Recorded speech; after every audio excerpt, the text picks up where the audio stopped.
Mic check, mic check. All right, we in the building. Yeah, man. Shout out to y'all, man. Shout out to us. Black Power, man. It's another day, man. What's this? Motherfucker, June 24th, 9:05 in the morning, my time. Another day at work. Hey, man, shout out to y'all, man. I hope y'all woke up with who y'all wanted to wake up with, and I hope you go to sleep with who you want to go to sleep with tonight, even if it's yourself, which is sad. But shout out to y'all, man. It just working through another week. Had just wanted to go live to talk about the mindset of someone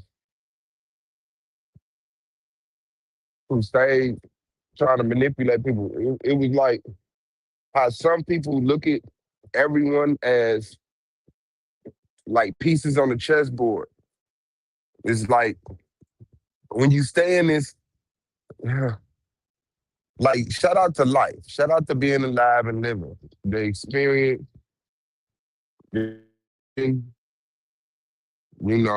this continuous, um, measurable type of ordeal where you have a chance to make decisions to build your character up in the likeness that you would like your character to be. You can get fat, you can get skinny. Some people have more difficulties than others. You can get in shape, whatever.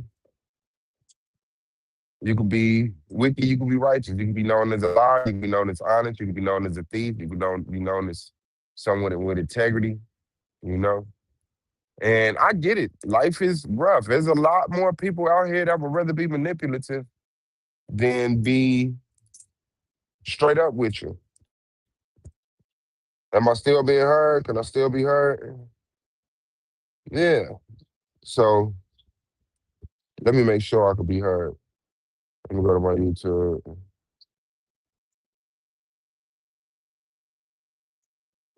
Let me see if I fuck with me.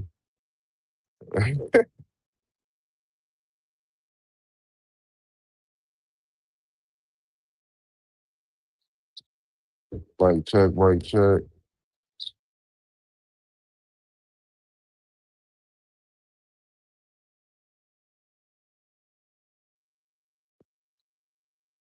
All right, there we go. Yeah. And uh, life is about lessons, man. Whether you like it or not, you experience things, you grow. People tell you things. Some people put you on game. Hey, these are shoes. This is how this is that. This is how you utilize it. This is how you recognize it, identify it. Um, and then some people tell you, be kind, be kind. When you was a child, you do something, you get mad at your brother, your sister. You get mad at somebody, and they're like, no, that's not the attitude to have. That's not the person to be. People put you on that game. And then some people tell you, if somebody hit you, you hit them back. If somebody disrespects you, you go to the authority. If someone violates you, you go to your mom and your daddy. You go to your teacher, and then you get older and you start learning that, these people are coming outside and they're using the social skill set that they developed in the house. And so some people come outside and your grandmother, your mother, your father, your grandfather told you and practice, don't be manipulative. Don't lie. Don't do harm to people. Don't try to get over on people. You and your sisters and your cousin practice it. And then other people come outside and their parents told them, don't let nobody talk down and you don't let nobody disrespect you.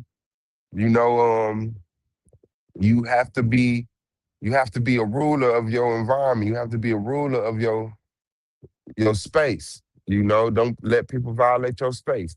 Don't let people violate your mind. This, that, and the other. And within that is an uncountable amount of scenarios that made up the individuals that we are. And so some people come outside and they get game ran on them. Mm, that person was talking to me. We had a whole conversation. And the whole time that person was talking to me, that person was lying.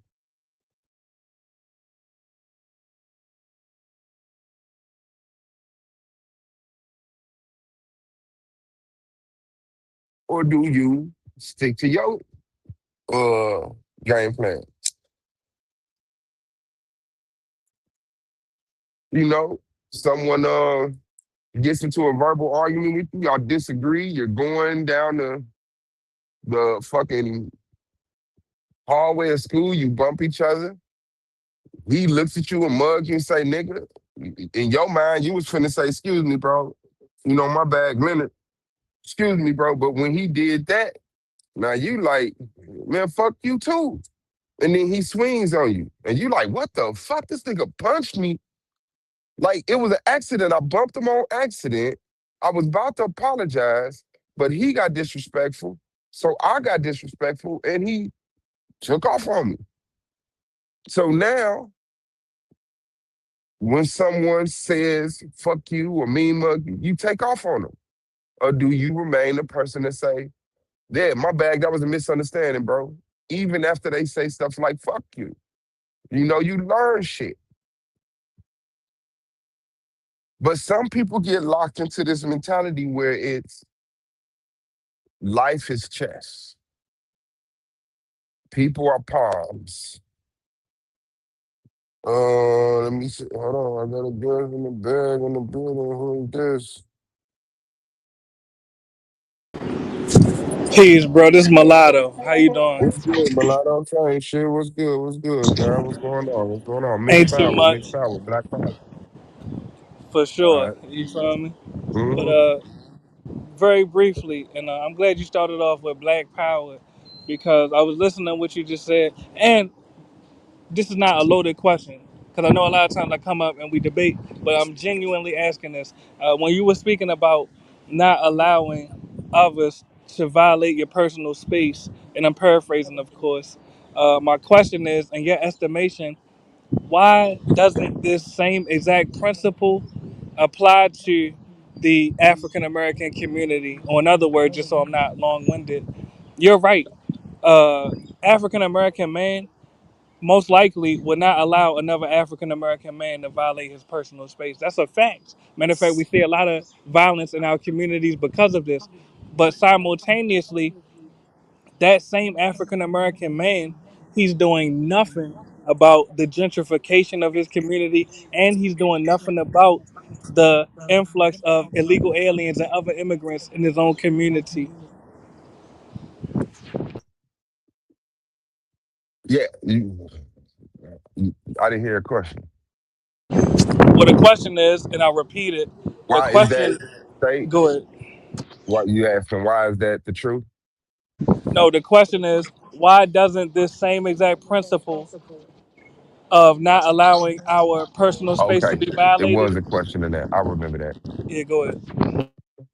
Yeah, I mean, well, black men in general, they willing to protect their space. Black, Hispanic, Mexican, Asian, white, with each other.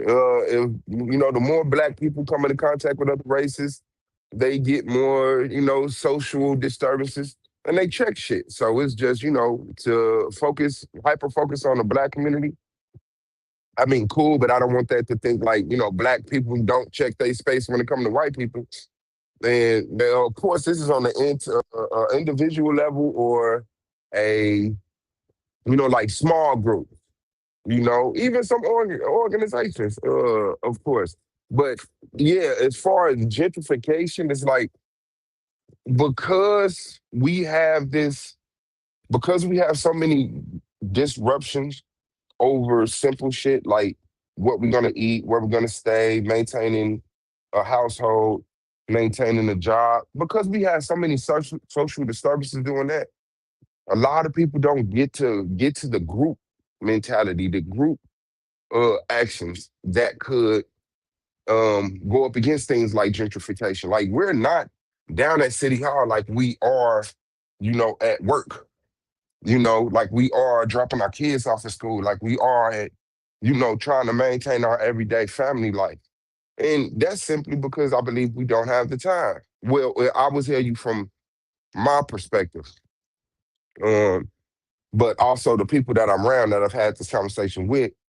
But yeah, I don't have the time, and I don't feel like making the time because I have no faith in the political structure. I don't think black people going down to city hall or going to vote in masses will change anything. I don't. Anything we get, the politicians agreed on it, and it doesn't matter the race. The system of politics in America is white bias, and so those are the things that will get addressed over gentrification. That's why gentrification happened, right? Like, of course, this was a bad idea that gentrification happened, but how did it happen? Because it fits the white mind. It fits the white paradigm. This is what they want to do, so there But it goes.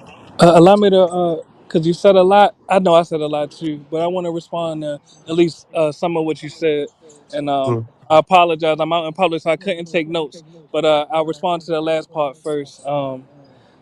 Don't you realize that by not addressing the eradication of African American communities, our future generations will have a lower likelihood of being able to even have a majority African American community?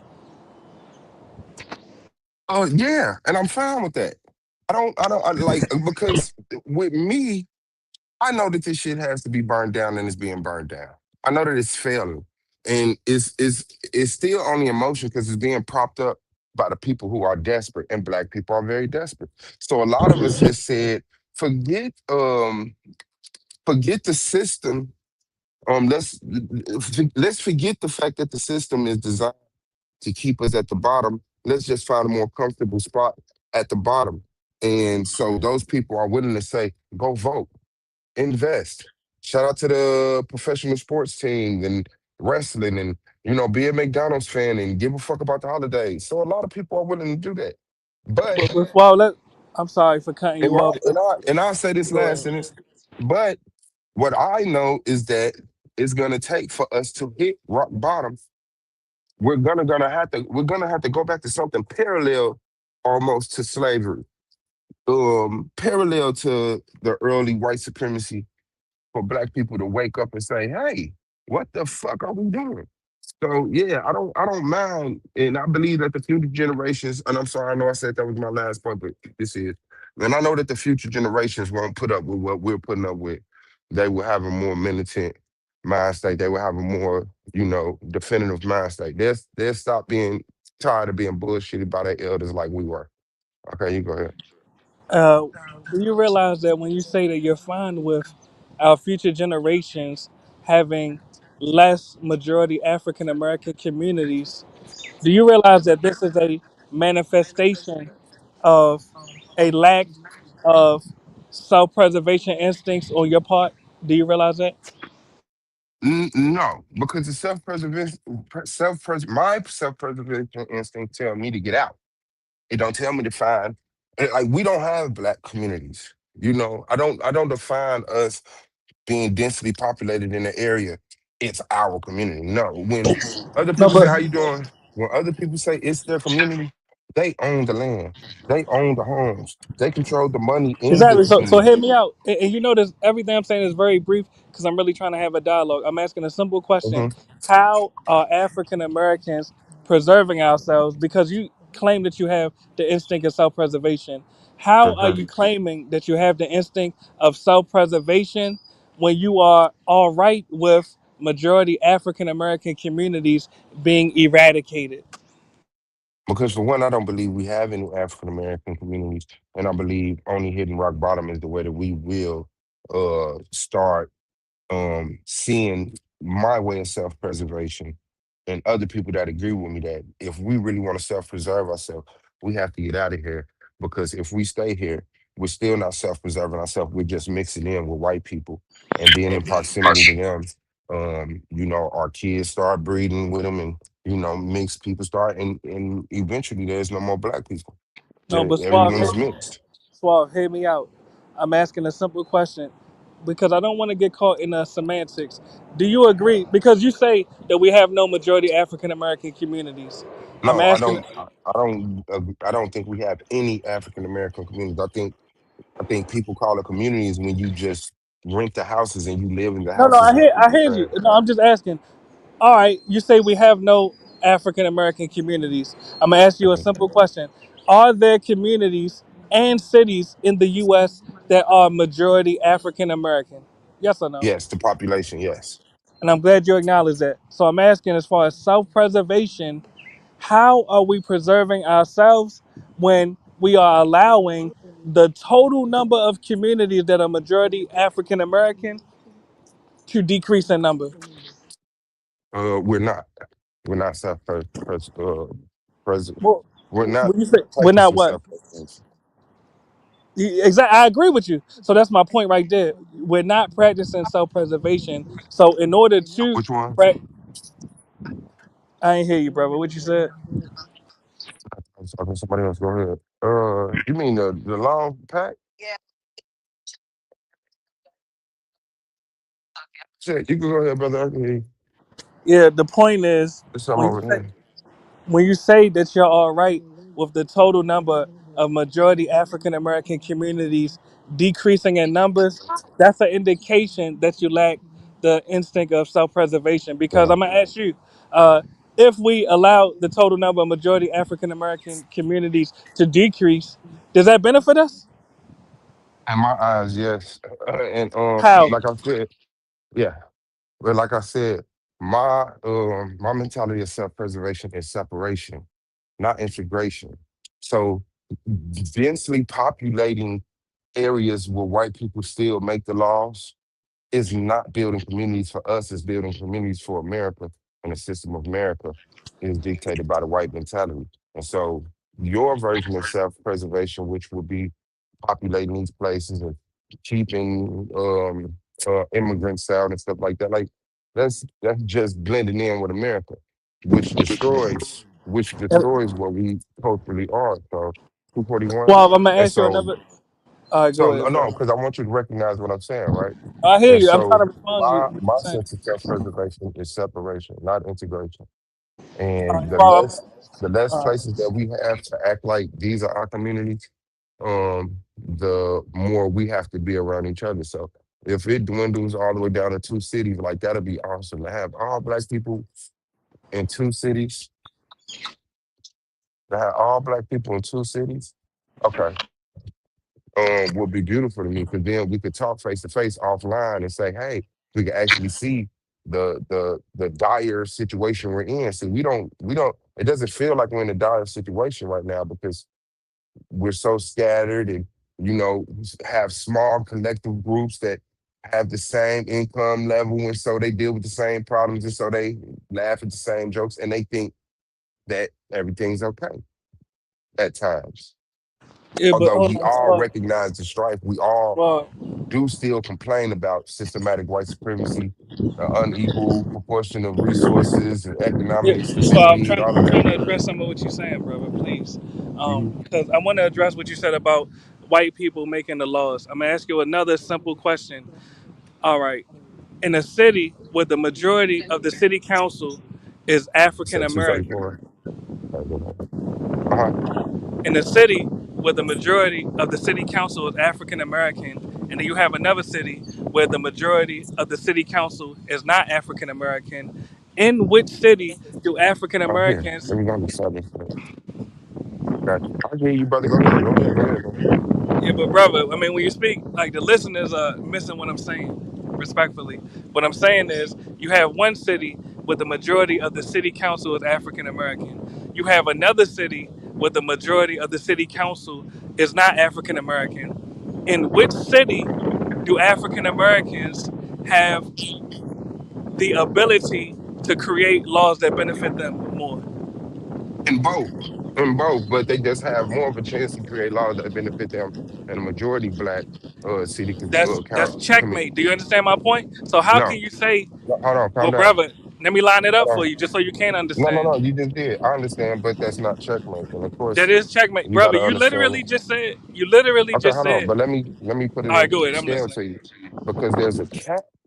There's a cap to the type of laws that you can make. You can't come in there and say, "Well, as black people, we want to just um, declare this city black territory like the Indians, and you got to respect the territory." And like, no, they're gonna say, "Oh, what are you talking about? Get up out of here." So there's a cap to the type of laws you can make. You can only agree to the laws that the dominant society agree to put on the table.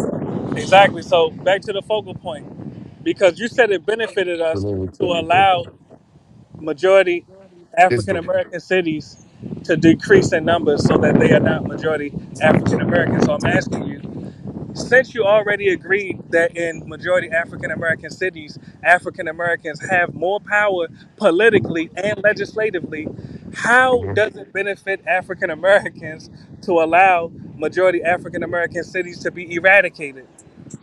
Well, I'm speaking for black. I don't mind calling African Americans black or blacks African Americans, but I know some people make the distinction, and blacks are African Americans, so let's not get ridiculous. Okay, but like I said, yes, you could come in there and make laws and say, well, this is what we decide to do with this funding, in agreement with other races. This is what we decide to do with schooling in agreement with other races. This is what we decide to do in the medical field in agreement with other races. But you can't say, you know what, the medical field is disproportionately negatively affecting black people. So certain practices will be omitted when it comes to black women so that they don't have such high mortality rates while delivering. Certain things will be done to the institution of prison to offset and balance out the disproportionate population of black men in prison. Like, you can't flex like that. So if you're not doing that, you're not tackling essentially what black people problems are. Like, yeah, you'll get But better Quadri, did, roads. did you hear the Yes, question, you'll get. brother? Yes, I did. Yes, you'll get better roads. Yes, Well, you'll get can better you repeat the schools. question just so we clear, please? How is it? How is it? Thank you, brother. You're speaking about the dwindling of black communities, and how is that positively affecting the preservation Yes, of because black people? you said it benefits us. So I'm asking tangibly, Yes, how does allowing majority African American cities to be eradicated, how does that benefit African Americans, brother?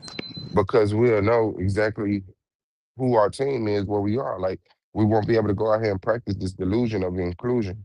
And be like, yo, like, obviously we need to start batting for our own team and stop giving a damn about what they think stop giving a damn about their issues and what concern them, and start attacking things that concern us, like um over policing, mismanagement of funds, under management of funds, targeting of black families for disruption, not being transparent with resources and how to obtain resources.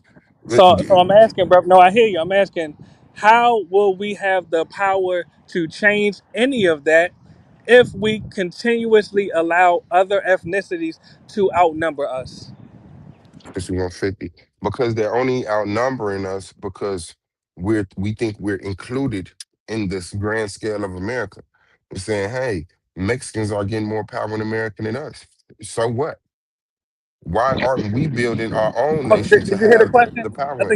I think you Yes. might have missed the question. I'm asking. No, it's like you don't get the mindset that I'm in. I'm like, your concern isn't my concern. No, no, I hear I you don't. theoretically, but I'm asking you tangibly, brother. Not your theories. I'm asking you, You're and talking just, and about just so tangible things like cars exactly. and clothes. We I'm talking have about cars and clothes. communities. I'm talking about communities, cities, counties, congressional districts. Yes, Yeah, tangible things. yeah. I ask you a different way. Hold on, Those aren't just so we tangible don't become things.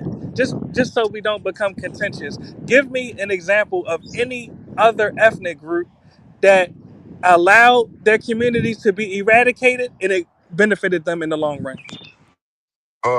I don't care to, because black people are a So you unique can't people. show me a real life example of what you're suggesting. What I'm telling you is that black people are That's unique people that checkmate. went. Hold on, you cannot show me a real world example of what you're theorizing. right? Okay, so what I'm telling you is that black Uh huh. people are unique people that went through a unique experience, and there's no blueprint to this. Like, there's Well, no well, hold actually, on, there is a brother, blueprint. There is a hold on, blueprint. brother. I got I you. can I give you a understand. blueprint, brother. Look at the No, no, no, Australian no, no. Wait. Aboriginals. That's The what you're suggesting that we do. Look at the Australian no, Aboriginals. no, because the Australian Aboriginals Uh huh. are a unique situation also, Exactly. and so their way was unique to them, which wouldn't Exactly. And their communities were eradicated, right? which wouldn't fit us. No, Us, it fits us us. exactly. Hold on, brother. Let's have a dialogue. You're suggesting that we I'm allow our trying to, communities. but Well, you let me just complete going the back sentence. I to your promise I'll point. pass the mic right back to you because I'm not trying to Uh, argue. You're suggesting uh, that we allow our communities to be eradicated. That's exactly what happened to the Australian Aboriginals, and in the long run, it did not benefit them. I'm Really. So why would suggesting. we? Why would we want to follow a path Check to it out. destruction, brother? I'm suggesting the separation 155. Exactly. Separate to where? Let's talk about it. Let's have a dialogue. Separate to where? I mean, black people have to get together and talk about it. Well, we're having a dialogue right now. You're not black. But you're 550? black. You're black. So let's hear it. Yeah. Separate to where? No, I would have to talk to other people and see So you what don't they even know think. where you want to separate to. I Checkmate. mean, you're acting mixed So right it's just now. on theory. Nothing 931. tangible. Yeah, no, it's. All right. I mean, Look, Swab, I got love for you. regardless. Don't allow your communities to be eradicated, bro. I'm at the beach right now. I gotta go, man. But peace be upon you. Much love. Okay, I appreciate it. So that was a great example right there of people thinking life is chess. Did you like I'm doing a stream about how people think being manipulative because they were manipulated is the way to go. They adopt this mindset that life is chess. And so you have to do cheap tactics and you don't care how you look because there's no accountability, right? Like there's no repercussion to being the type of person that come up here and act like your questions aren't being answered. You don't understand my mentality. Um, the people are supposed to be shocked by the fact I don't give a fuck about the dwindling numbers, um, and just ignoring my points completely. I believe in separation. And if black people don't separate, the only other option are dwindling black communities. Like that's the only other option you're getting. You're not America is not gonna be majority black no time in no future when black people are just um integrated, feeling included. Why not take care? There's just no way for that. No, sir. Yes, sir. So there's no way that black people can build black communities. They can only build American communities that are densely populated with black people. But the laws will always go toward making white people feel comfortable with the progression of black people. Like black people can't just come out swinging and say, "Yeah, nah, this is what we're gonna do with the police," because we understand us and we have a no snitch policy. Black people agree on this no snitch policy. We do not call the police on each other and lock each other up. We handle our disputes within the community. Yo, so and so did this, and we get in touch with their people, we line stuff up, and things happen.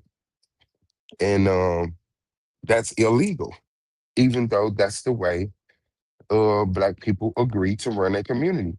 And when someone breaks in someone's car in a black community, someone breaks in someone's house in a black community, someone punches somebody's sister in the black community, and they get their ass dog walked, the black community understands it and says, well, that's what he get.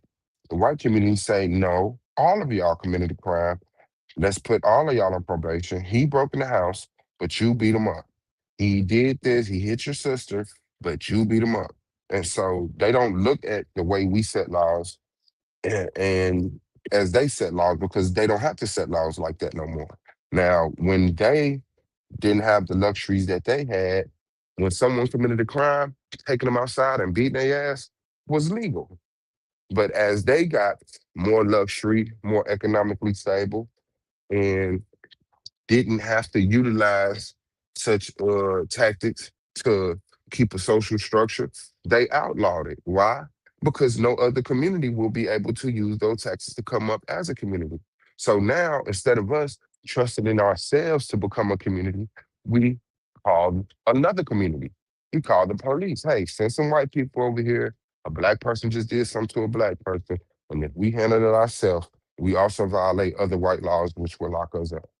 And so for someone to come up here and act like they don't get that mentality, as smart as you are, as well studied as you seem to be, you just still at the age that you're at, don't understand the mind of a black power separatist. So you scream checkmate when you don't get the answer that you expect. When you say, yeah, the communities are doing it right, yes, that's checkmate. No, because that's checkmate for the people who give a fuck about the doing it in the communities. I think black people are mistakenly calling the areas that they live in their communities. No, no. There's a limit to that power. And you will find out, and we've all found out. Yeah. Like that shit is crazy. Because when we're at the barbecue and we got that music up and it's a majority black community, 82, 90. We have a majority black community and one of the minority white people in the community call the police and say, they're playing their music too loud. And nobody else complained. Not only did nobody else complain, but at one point in time during the day, all the black people on the block stopped by. Hey man, um, congratulations on your graduation. Because we talk to each other. We know, hey, I'm having a party. You could come through, this, that, and the other. And so the black people aren't even tripping on the loud music. But this one white person come along and say, that music is too loud and it violates the whatever community laws about loudness, this, that, and the other. Um, you're too densely populated in your yard, whatever it is. You're smoking weed.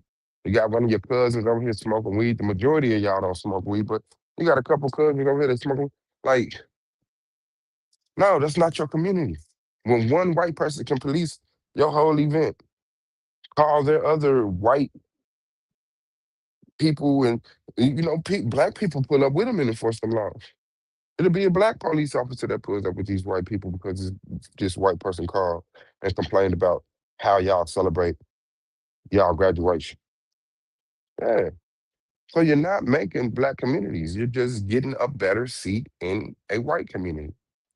That's it. And the moment that you settle for that, is that's all they wanted you to have. And once you settle for that, the thought of black communities are dead until you say, hey, no, I'm separating. I don't know. That's it. We are a nation of people who deserve to be recognized as a nation of people. Leave us alone. Yeah.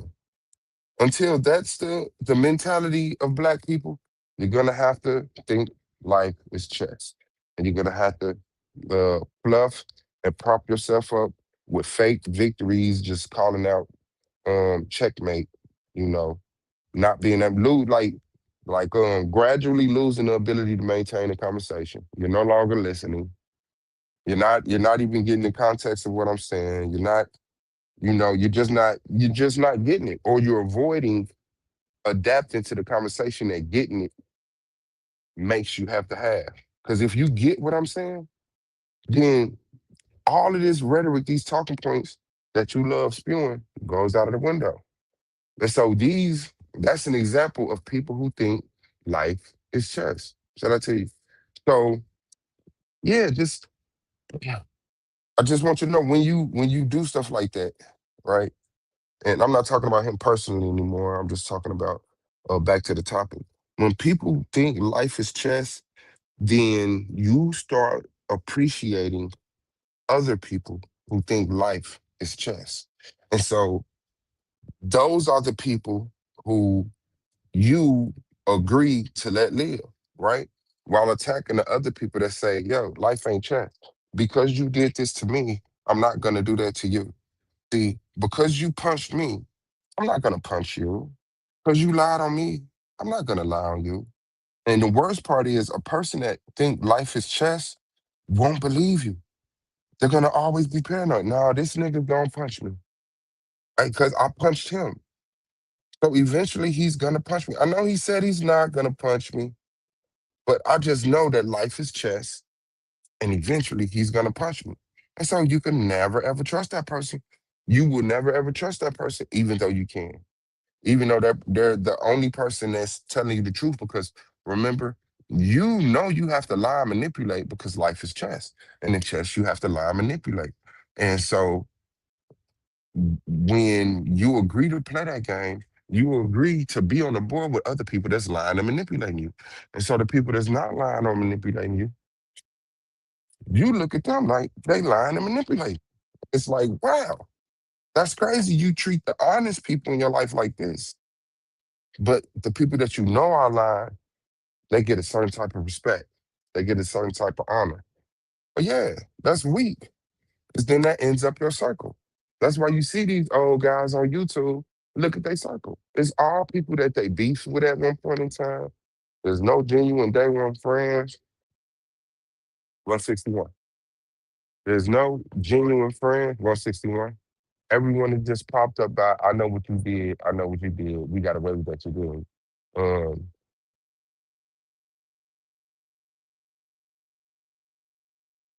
and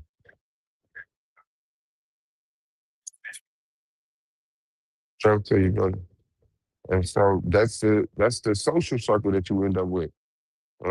You spend more time with these people. You build more bonds with these people. You relate more with these people because these people are playing the same game you playing. So you like, yeah, we get each other. You don't get the person that's being honest. You just can't understand the honest truth teller because you have developed a social society of acceptance of manipulation and lying, which is sad. But that's life. And the people, oh my bad, my bad, my bad. Um, yeah, we got black neighborhoods, not societies. Future generations are assimilating more than past generations don't swallow. They love being just like the white man. They won't point out, yes. And that's where they're going to see the truth. No matter how kind you are of them, no matter how much in proximity, how much you blend, how much you dye your hair, how much you do the dances, how much you know, play the American game, all people want. At the end of the day, the only people who are doing this evil manipulation stuff are the people who are that invested in it. And we're not that invested in it. We don't have to keep up the spine of America. And no, no, we don't. We don't have to retreat back to any other country. Like if America fall now, white people got to retreat back to European countries. Black people can just chill in the South. You know, white people are going to be in the mountains, in the cold areas, and black people will just be living in heaven on earth, you know, like we were before. So, yeah, our children are assimilating, and that will produce how you doing. All right. Yeah, all the way against the back wall to the right. And that assimilation will give them to see behind the curtain, to see just how wicked it is. See, we know it from our grandparents telling us. Even though we didn't see a lot of the stuff. Hold on, y'all. What's that thing, brother?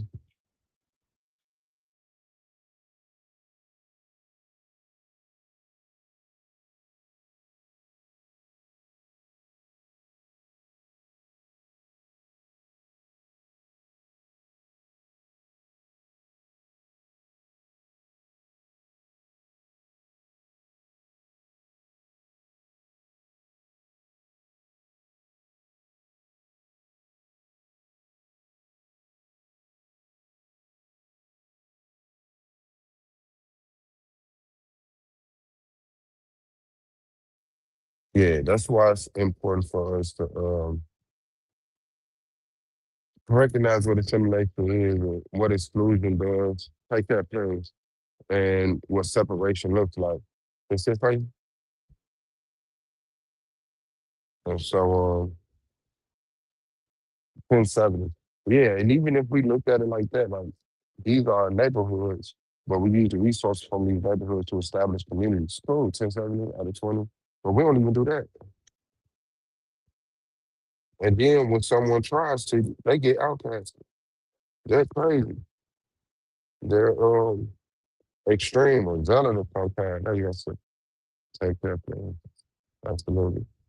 So that's just the dance that but one thing you gotta know is that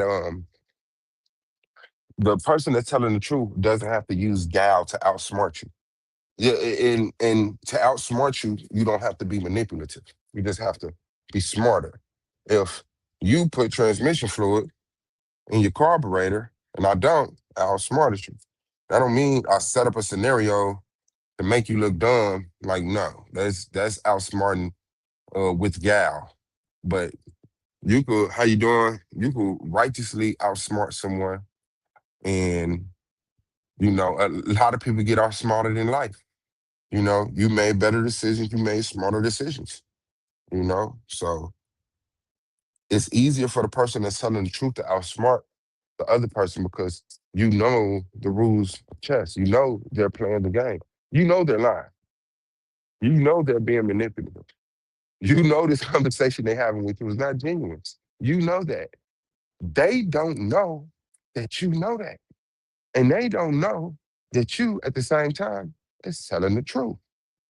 They believe you're what's going on. They believe you're lying along with them. Or they believe that they're outsmarting you by telling you a lie while you telling the truth. Say it again, God. Yeah. 1685.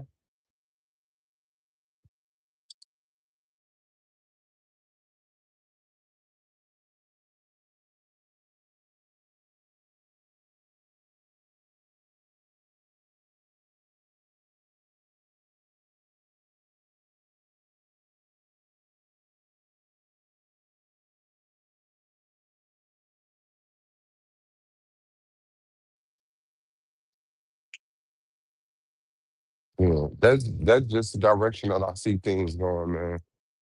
You know, and it's like as long as you allow to play the game, the wicked will win. The people who are willing to be the bigger liar, the bigger manipulator, the more violent person. Because once you get caught lying, then you gotta like get violent and cuss motherfuckers out. And you know, your mama's a bitch, your daddy's a bitch. You know,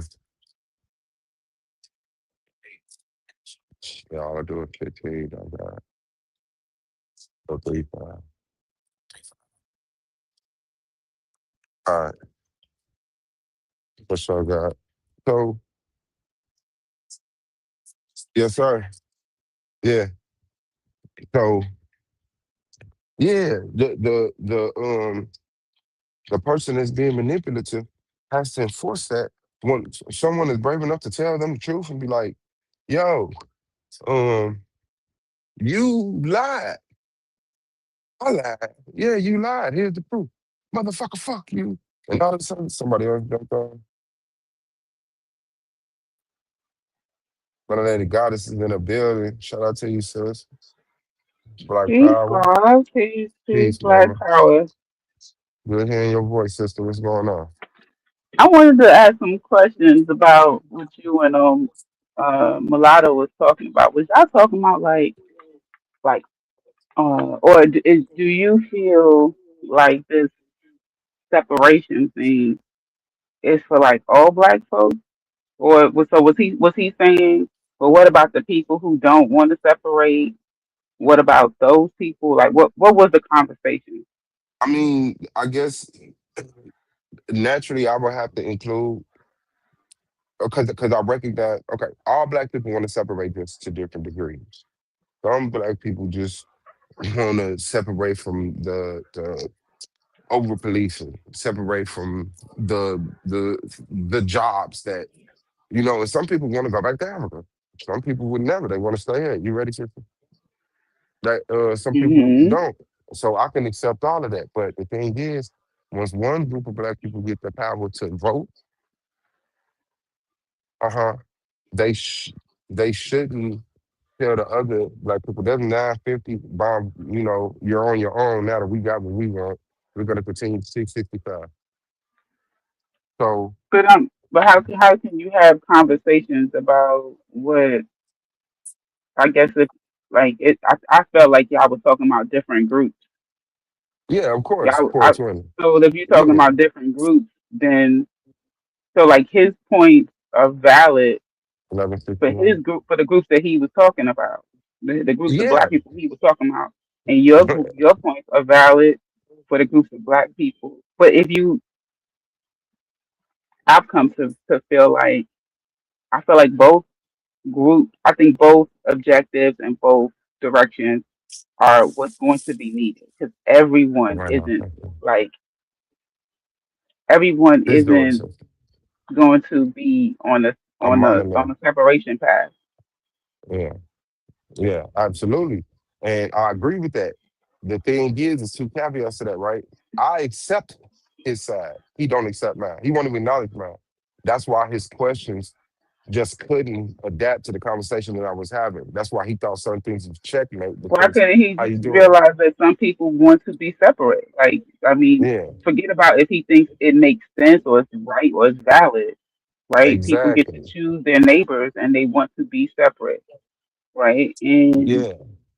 so And then the other then, caveat is I look at the way that he's doing things or what he thinks black people should do as well, this is the inevitable. This will be the way that go ahead, swipe your card that black people see we don't have a choice. Go ahead, play the game of inclusion, but we're gonna end up back here 20, 40, 50, 81, 104.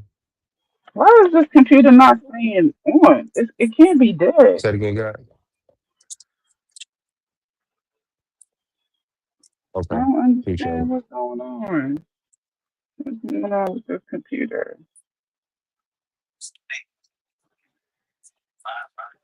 I don't need Um, no problem. yeah, but that's just what it is. I don't think he's recognizing or acknowledging um the way that I'm seeing things, and that's just what it's gonna be. He's convinced that black people should be calling ICE, and I'm convinced that that's not even. I mean, do what you want, but that's not even that's not even what we're here for. I I'm not mean, here to I be just feel like that all trying to of the police things that immigrants. black people need to do, right, Hmm. to improve the black community here in the United States, you know, like we need more than 50%, we need more than 50% of ninth graders to actually graduate 4 years later. How about that? Hmm. Hmm. How about we need less than 1 out of 3 young black boys to be incarcerated. Yeah. How about that? Yeah. See, and do you We do you want to talk think do about you think that, do you think we have we the talking about impact when calling you're doing ICE that? is the majority. Like we need to fix our relationships. We need to create.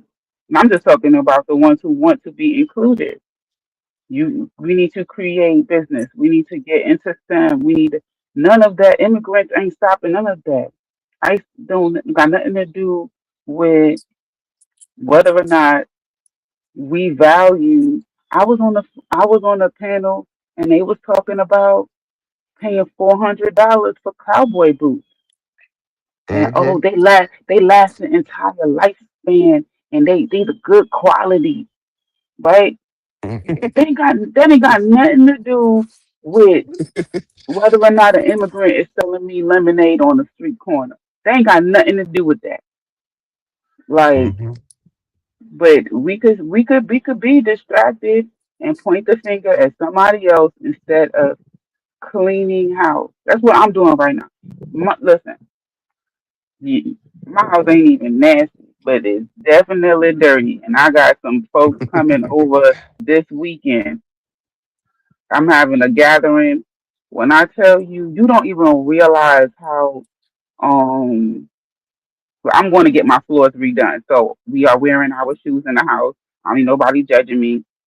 You Mm-hmm. know, I'm getting new floors coming. So now, when Congratulations, you know shout out you're to getting you. some new floors, you be like, I don't give a fuck. Just wear your shoes, do whatever, right?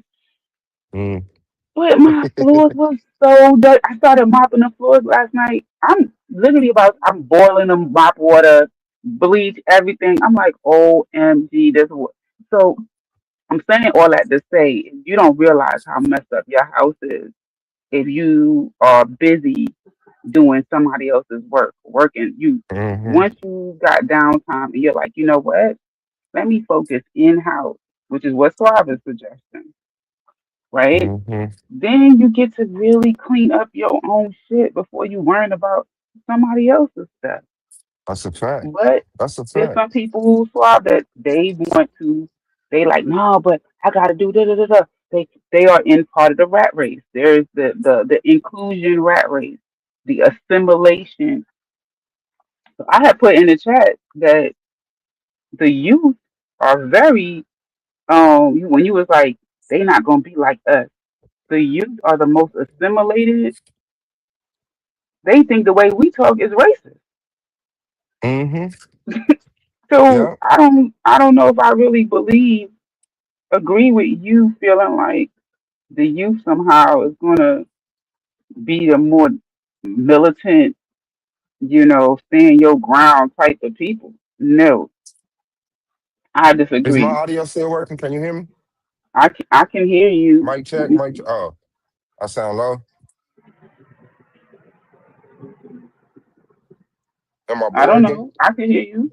No, I can hear you fine. Oh, okay. Yeah, no, that's what I'm saying because they're so assimilating, they're gonna see behind the curtain. Like they're gonna see because we were exclusive, right? So we had them in exclusion. We don't mess with white people.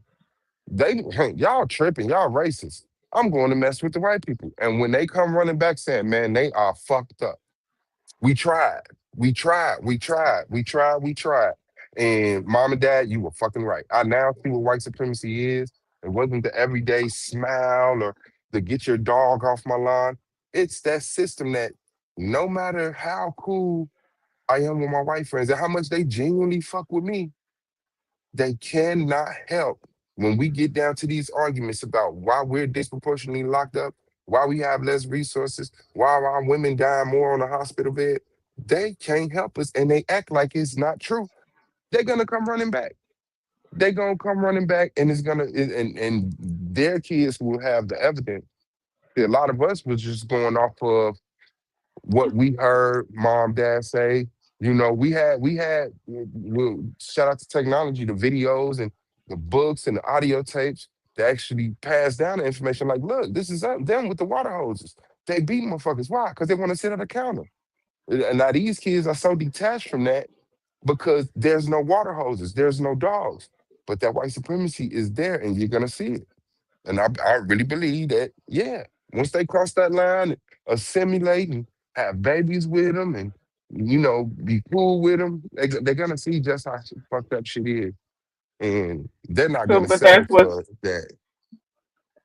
so the okay. Back up your phone's photos to enjoy them on your PC. No, we ain't doing all that.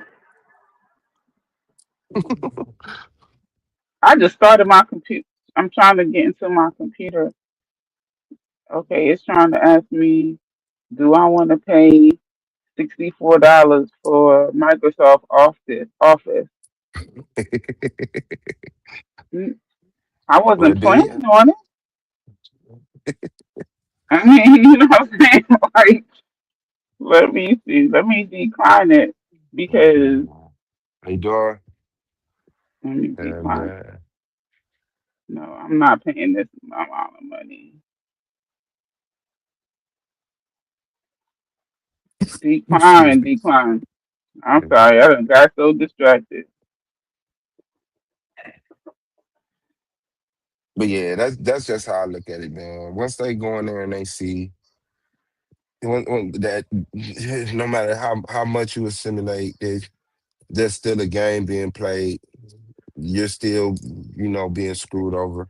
They're not eventually they're not gonna be okay with that. And our grandkids might be the ones that say, nah, nah, because dad and them, they they did everything they could to try to change this condition. And it's just not in them. So I believe, yeah, black people have to get in a situation where we have to make a move before we make a move. And that's gonna come after exhausting all options. And one of the options is assimilation. Because some people got the game to see it now. Like assimilating. No, we tried that before. They go, well, you haven't tried assimilation like we're assimilating. Okay, go ahead. And I'll be over here preparing uh, a nation for you to run to. You know? So yeah, I look at the brother as necessary, you know, and the information is just yeah, it's simple information, But he cares so much about immigrants and stuff like that, and I don't know why, but yeah, while being an immigrant, cool. he cares so much about immigrants while he is an Um, immigrant. He's yeah, an immigrant in Puerto Rico. yeah, yeah, You know, man. he's like, get him Yeah. out of here.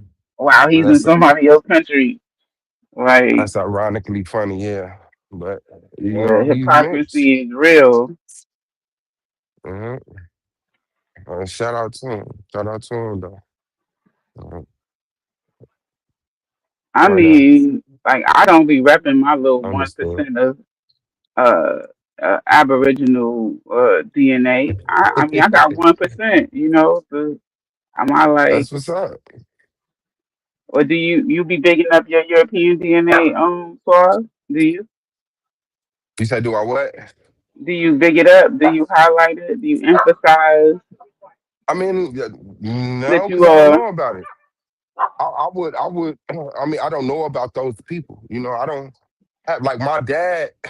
Last year, my dad, while we was on the phone, he told me some white people got in contact with him and said they wanted to like that we were related. They said they had traced their Hmm. family back to Europe, and the first Wall, I don't even know what last name. It could have been Wall. My last name is Wall. But the first Wall were a group of white people that came over here, like Skippy Woo. And now here we are as black people, and here they are as white people, years later. But, so I do have a white ancestry, but that's like the most I've been in contact with it. Like through my dad saying he talked to somebody. I'm like, man, put me in touch with them. Immediately, I'm like, nigga, all right now. I'm like, yeah, I need to talk to them. I want to sit down with them. I want to, ask them questions, do the little YouTube shit or whatever. And yeah, that's the part that went. I still haven't talked to him. So no, I don't necessarily big it up. I don't be like, yeah, and I got white blood. No, I believe that the majority of us have white blood, some through mixing, some through rape, but it's in there. But yeah, no, I go off my history that I'm in proximity to, and that's just it. Because that's what shapes my condition. You know, Me having a white ancestor down the line somewhere doesn't remove me from white supremacy. So yeah, I don't even see the Hmm. need to walk around and put that on my shoulder. But I'm pretty sure I got some white ancestry. I got a white great great great great granddad somewhere laying in somebody's fucking ground. Shit. I mean, I don't. I know I don't. I don't know what 1%. You think I'm like trying to figure out who that ancestor was who got 1%? You know, I mean, Hmm. and the reality is that 1% could be You doing? six of my ancestors who got like 0.2%. You see what I'm saying? Like it Hmm. really could be very distant and not worth. Uh, I don't think that that would speak to Got some right here. the majority of my genetics. It wouldn't speak to my particular. That will um be as story. relevant as bringing up. That will be as relevant as bringing up your age and ancestry.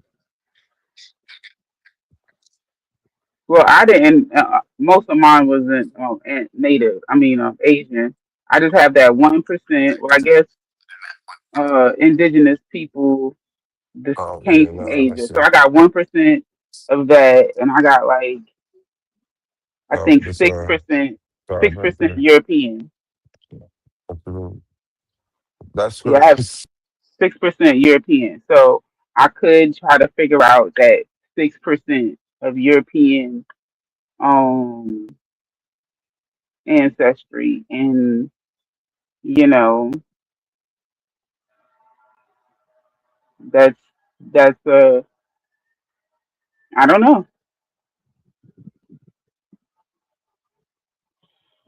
because I've seen some black folks who find out they 6% Irish, and all of a sudden they repping St. Patty's. They like, yeah, I'm Irish, fam. That's they real. I'll be looking at them like crazy. Oh damn. So I done left me up here. Peace, peace, y'all. Yeah. So that's like I was saying, 6% is 6%. Damn it! Like, how do you ignore anything that start with a nine? Right, 90 something percent for 6%, and I'm really gonna. Oh, I need to investigate. I need to find out Mm. because I'm not really African. I'm really the 6%. I'm really the 6%. Let me find. Oh yeah, boy, the Irish, oh the Scottish. Oh, I'm part Scottish and the Irish. Ooh, ooh, ooh.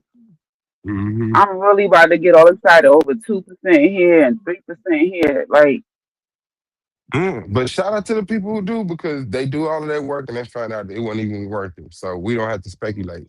If you got 2, 3% of something else in, you could go down this same road, or keep it trucking on what you know is you. so the reality is when somebody say, okay, I'm gonna like someone would say, I'm not African. I don't know nothing about Africa, right? But they Hmm. DNA says 80%, right? Let's just say your DNA says 80%. You say, I'm not African. I don't know nothing about Africa. You are 4% this, 7% that. There's a total 20% European DNA, right? Some That's people pretty know. high, 20%. Okay. So now we start looking at the culture. Hmm. People over there, they don't do cornrows in their hair, but you's a little girl, you had cornrows in your hair, you go to Africa, they got cornrows in their hair. Okay, let's do a check there, right? Hmm. Go over in Europe, somebody died, they don't pour libations. You go in the black community, somebody died, you pour libations. Go in Hmm. Africa, somebody died, you pour libations. Check there. Hmm. And we can go on, and the stews that Hmm. we make and the stews that they make. We can do the dances that they do, the dances that we do. We could do burial ceremonies, How we marriage use language, ceremonies, how we use language. language, how we Yeah. use language, the syntax, the way that we formulate our sentences. Um, and that's not have nothing to do with whether or not there is a whole freaking lookalike like you in another country, right? That's not even including how we look. But you Some could say facts. out your mouth, I ain't no African. I don't got no connection to Africa. You definitely ain't Irish. You Mm-mm. definitely ain't Scottish. You're not ain't British. You're not Norwegian. You ain't none of that. You don't have their culture. You don't have no, not even a few words in your language. Where there's a whole thick ass book called Africanism in America, where you could say you do all of these Africanisms. Mm-hmm. It's just, Yeah. it's just an intentional ignorance, Yeah, at this point, right? and I Like you're don't, yeah, and I willfully don't have no being time ignorant. for that. I don't. I really don't have. I don't have. You know. I don't have time for that to convince How you doing? somebody. Uh, yeah, because at this time, like you said, they being willfully ignorant, and it's not coming off as uh ignorant of Africa. It's coming out anti-African. Like you switch because of your ignorance of Africa. Now you're anti-African, and that's just something I don't want to be in proximity to myself. You know, even though you can't control who jumps on YouTube and who you're on chat with sometimes.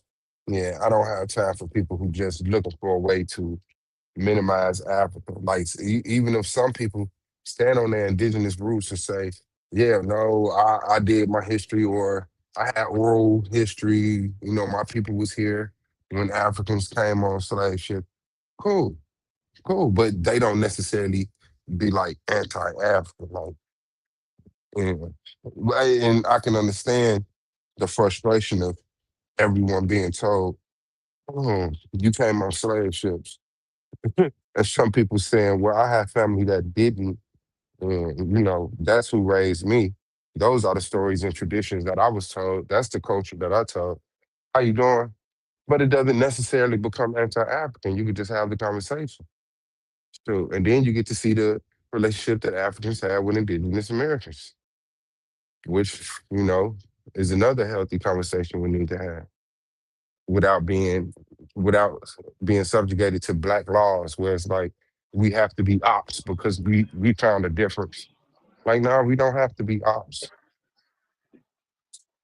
Yeah. Wait, who Lou in don't the gotta be us? building. Shout out to Lou.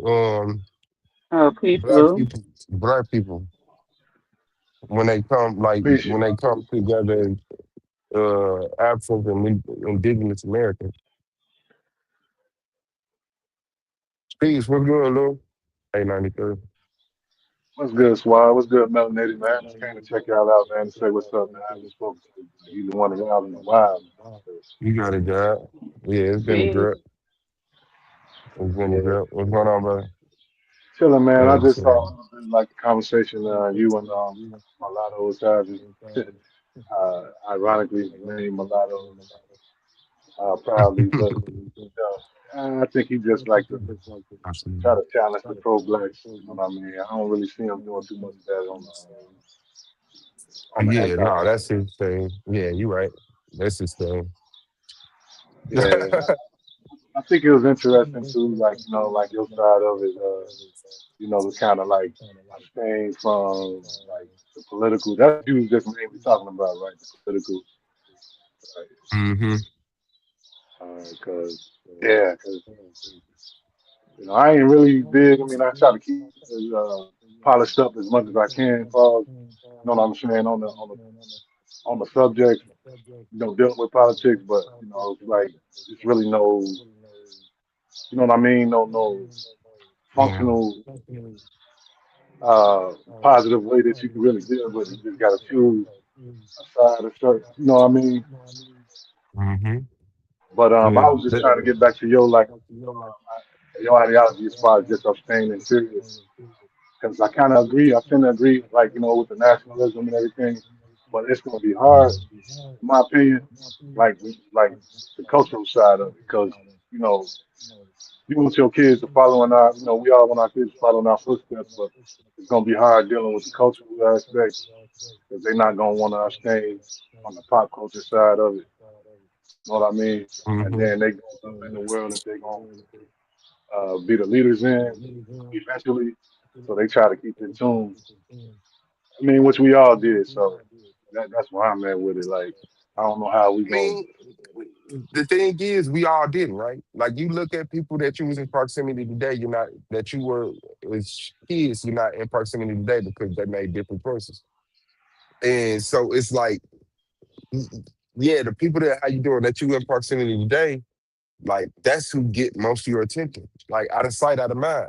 But there's plenty of people that started off where you at that's in a different position. So it's a lot of people who became Muslim and now you haven't talked to them in a while because they've been living the Muslim's life. There's some people who went to college, graduated from college. There's some people who did the drug route. Some people went to jail. So it's like I'm not pulling nobody kicking and screaming. I'm looking for the people who already feel this way and say, well, let me go over here with him. Let me leave my son who just doesn't get it, don't want it. Let me stop trying with him and let me go over here and actually build some with these people. And when my son called me for money or whatever, advice or whatever, then to pitch up 1338, then I do that. But I don't center my life around convincing people that I'm sentimentally attached to this is the right way. You gotta lead them to their own wits, you know, and look at them as the the necessary see I told you that wouldn't work type stuff. So that's how I look at it. I know all of it's not gonna go.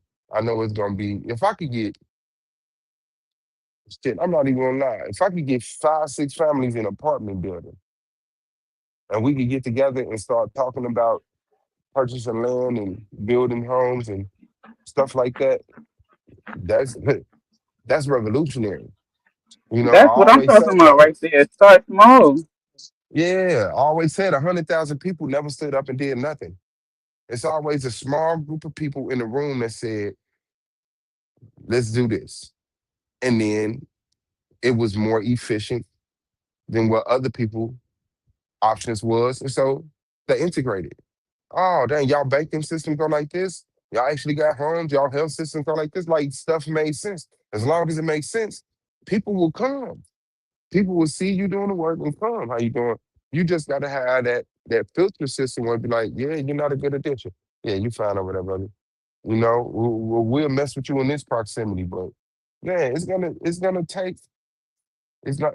It never took a lot of people to like even this nation that you're in right now started off with a small group of people. It started off with a small group of people. So the whole thing is just keeping the message going, putting in the work that you can, and letting it catch on. I don't disagree. Uh, Not unless it's damaged. No, I don't think so. Yeah. I don't Okay. disagree. I mean, this always been like the operating procedures. When it comes to the, I'm just gonna use pro-black as an umbrella term. Understood. We obviously know like it's different factions and whatever, But when you're dealing with culture though, like that's, I mean, yeah, that's always been the blueprint. Like as far as like cultivating your own standard and then trying to filter it out. I mean, community from a community aspect. You know, and hopefully it gets to where we trying to get to. And that's the thing. That's the beast we fight. Like 'cause the pop culture. Like it seemed like in my opinion, it seemed like the operating programming that that humans tend to function off of versus the micro, like what we talking about, trying to like build build it up. You know what I'm saying? So like that's gonna always be the dynamic, in my opinion. With y'all guys. Yeah. Totally. You just gotta accept that. Go ahead, try again. And that's what I say. I just accept what I see, but I don't get discouraged because I still see black power. I still see progression for black people where it's like we we're not ignoring, even though we have our own walk of life and there's things that we love. The sister melanated goddess may love being in her garden, being, you know what I'm saying? Like she has things in her life that I love my video game. Let me go home and play my video game. You may love fucking working on RC cars or real cars. We still have this unified voice where it's like white supremacy affects me in this way. No matter what my standard of life is, no matter what my attitude is throughout the day, I keep hitting this wall of white supremacy where it's like, I just want more for us. I do. I want a black nation for us, just like everybody else got a nation. I do. I want black songs, black statues, black flags, black houses, black voices, black faces, black attitudes, black food. black clothing, like black institutions, black healthcare. Like that sound like, like that's what it is. If you want if you want a system that's efficient for you, it has to be for you. It has to be for you. And like I said, it's not like we walk in the hospital and they just shoot us in the head. But we go in the hospital and a lot of us don't come out. And that's systematically. Whether it's through neglect, whether it's purposeful, whether I follow procedures or whatever it is. But we're just not being considered enough when it comes to structuring this nation. And it's impossible to because we're a minority here. There's nowhere they're going to hyper focus on black people's situations when we're the minority. We have to go somewhere where we are the majority. And that's the only place that is, like I say, like we have to have a nation of our own.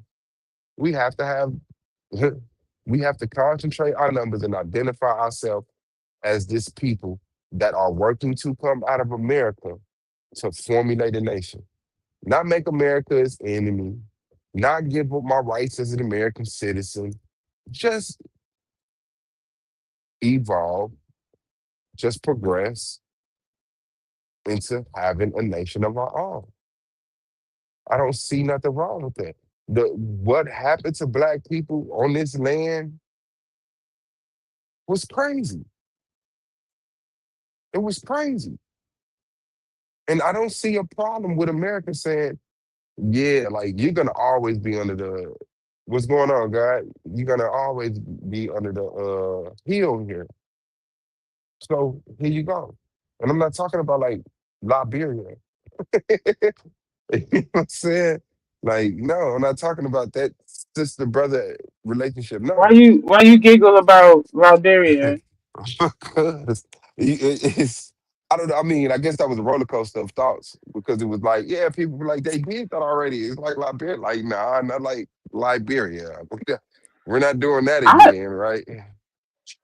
I mean, so with the arm stretch of the West as far as influence, control, and so forth, it is um super long and daunting to think about. Like, I think that even in Liberia, there's a Western influence. So I think if we remove that as being part of the prerequisite, right, like going away to start our own, makes it seem like somehow when you start your own, you are not going to be touched by Western influence and power. And I think that that is where the naysayers are going to say, "Oh, that still you could they still could do da da da da," right?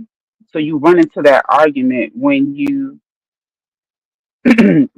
when you set it up like you're somehow escaping this influence, this power, this domination, this control of the West.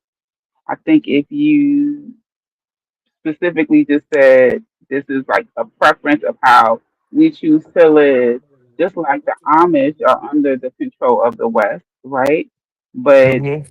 they have their own, they're still able to have their own way of life. So if we remove like somehow you're avoiding white supremacy. You're not avoiding white supremacy. You know, Hmm.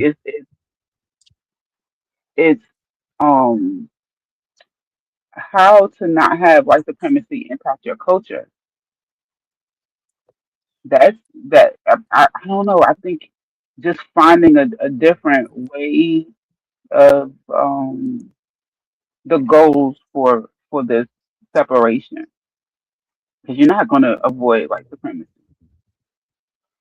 Yeah, and I can that's get that. what yeah. You just melanated. Like it's gonna have to start with the culture, and then and that culture is gonna have to include like uh, practices and things to where like everything else can build from there.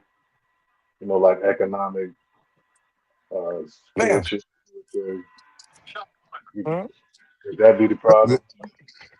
Our culture is so linked with, like you said, the West. Mhm. gonna be hard to kind of. Well, I ain't gonna say it's gonna be hard, but until you like actually separate at that point, anything else is gonna be still stuck in Yeah, Western no, we have it. nationalism. It's just it's like because you're getting away from proximity of, like, let's say, white supremacist attitudes. Just not white people around you judging you and being Karens. That's one thing, right? But then there's the systematic white supremacy where it's like, no, we don't want a central banking system. Like we don't no, we don't want to go off your monetary system. We're gonna have our own trade. We're gonna go But off. see, like even the communities that have their own monetary system and so forth, you know, they're bilingual. Damn it, they have their monetary system as well as the as well as participating in the monetary system that's Yeah, they still use the more US dollar widespread. and stuff. Yeah. But they do have their own. So within their community, they're not using dollars. You Hmm. see what I'm saying? So like, I guess I'm saying, you gotta have a more expansive way of what this quote unquote liberation looks like. Because Hmm. if it's so rigid, it it really does sound very intangible. Oh yeah, I mean I get it. Like I Because said, how on do both you buy parties. land? How do you buy land without participating in this economic system? So are we going to allow that to be a barrier because you don't want to take 10,000 USD and buy it? What are we going to get? How many cows Oh, are we we going to will. give We them? could. Like it's all Huh? right. What I'm saying is like the spine of your monetary system can't be their central banking system. You can still use your currency. And let's just say, okay, we'll just go under the yen. We'll just go under the yen. And then we'll deal with the banking systems that deal with the yen. And we'll take that yen and exchange it to US dollars and buy land. That's cool. But we're still not at the debt of their national reserve or their treasury or So you're talking about loans? You're anti-loan because whether you're in debt, whether you're not, it's still moving. It's still moving the but same I feel money. like it would be more You know what I'm closer, saying? like okay, because I think other places will be less predatory toward us. They will see, oh, you're the black people putting yourself about a bootstrap.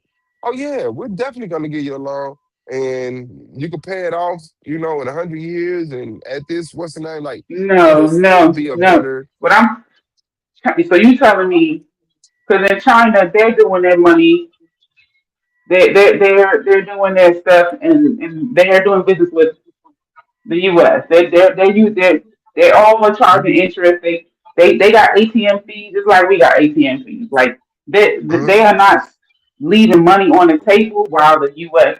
is no. They have the same practices, right? So the same way they I could don't think lend we to know us. that. I don't think we know that. I don't think we've dealt with Chinese people banking systems to know how predatory they are toward us. I don't think we know that. I could see it, right? But I can also see them in it's stuff like China giving the Black Panthers a Chinese embassy. Like I feel like the world is waiting for black people to turn the world on its head by standing up and doing what we did in the past. And those people will help us. They will give us incentives to deal with them. Well, we gonna give you in the embassy. We're gonna give you, some type of treasury bonus or privilege or something like that. I see that. Like it was like, what was that? The how you doing? Farrakhan said Muammar Gaddafi tried to get him $1 million or something. You know? What you need, brother? Uh, So I mean, yeah, once we get up and start moving, you'll find out who's willing to work with you, who's willing to make it easier for you.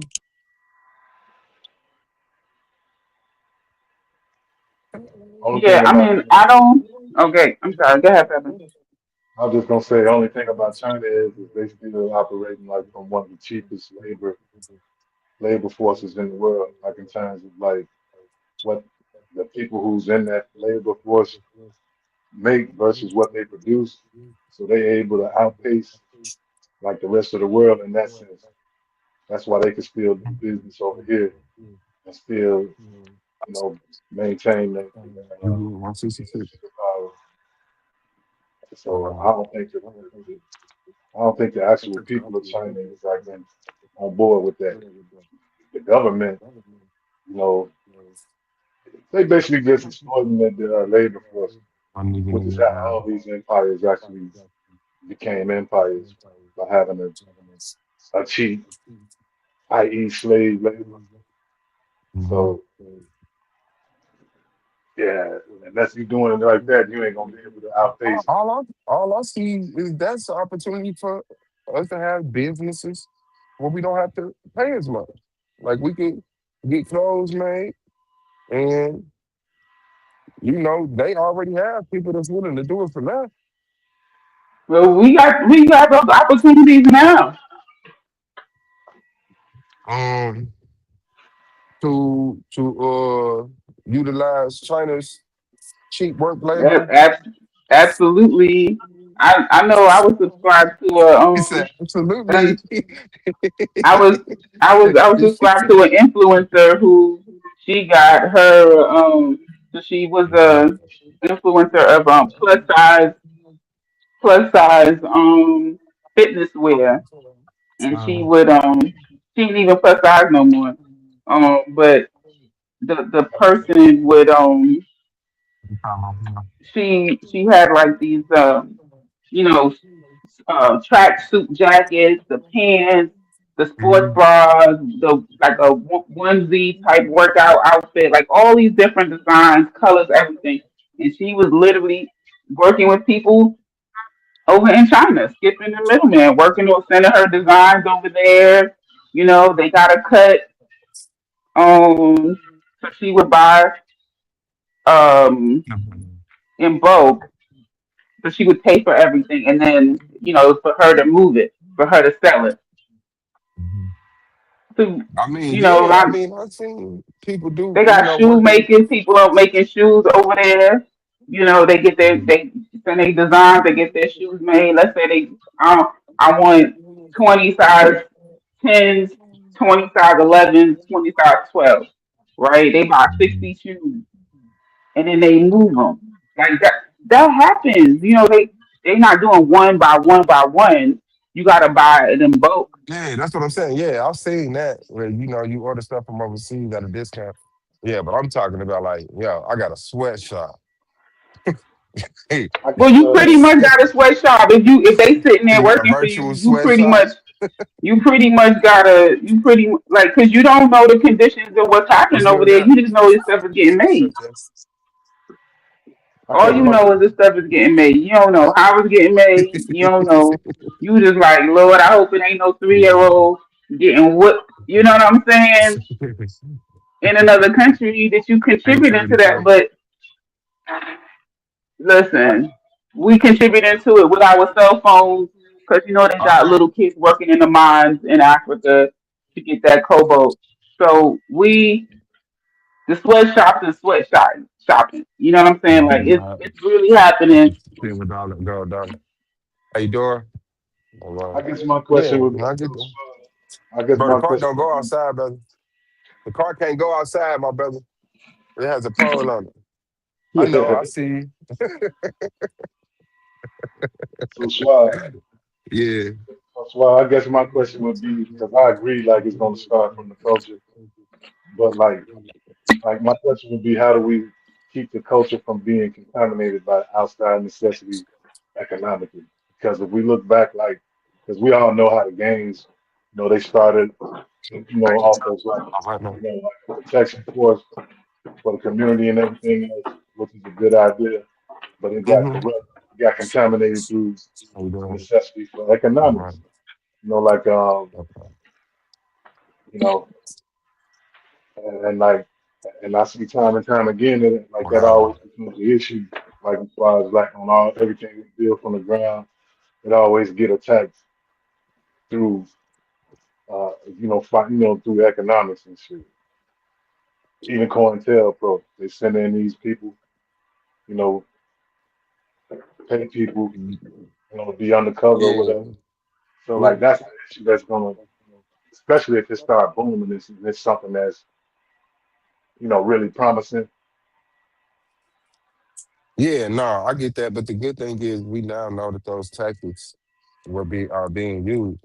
And so we just uh 845, we create systems within our institution to filter stuff like that, to investigate stuff like that, to have people stand on transparency. Who are you? Where you from? And all this stuff. All right now. Yeah. Like the thing was, it was just too easy to walk in and say, here go my dudes. I'm in. Like, no. No, this is deeper than that because remember, COINTELPRO didn't take down Tulsa, Oklahoma.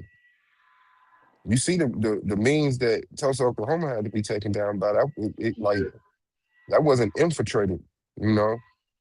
So it's different when you talk about small organizations where you just trust people to wander in with their families and say, yeah, we from Gary, Indiana, um, versus people actually putting their money where their mouth is, you know. yeah. The biggest problem with So Tulsa is that yeah, I just think we're smarter now, we're wiser now, and those tactics, now that we're aware of them, they will be way more difficult to actually utilize. Like we seen it all. We seen the fake letters from the government to certain leaders. Like we seen it all, man. This stuff, and I don't think that they'll be able to do what happened to Tulsa, Oklahoma again. I just don't. Not in today's age. the biggest White problem people with would get mad yeah, the biggest if problem with racist Tulsa is people started just attacking there was black no people. military. You There know, was no military like we're fortification. not, we wouldn't be on our own. It wouldn't be like, yeah, well, so what? Nah, they're gonna have to deal with that. Uh, let me see, bro, because I want to keep it on here because I just trying to put it on the target. What's the invoice number? Uh, yeah, BSB credit.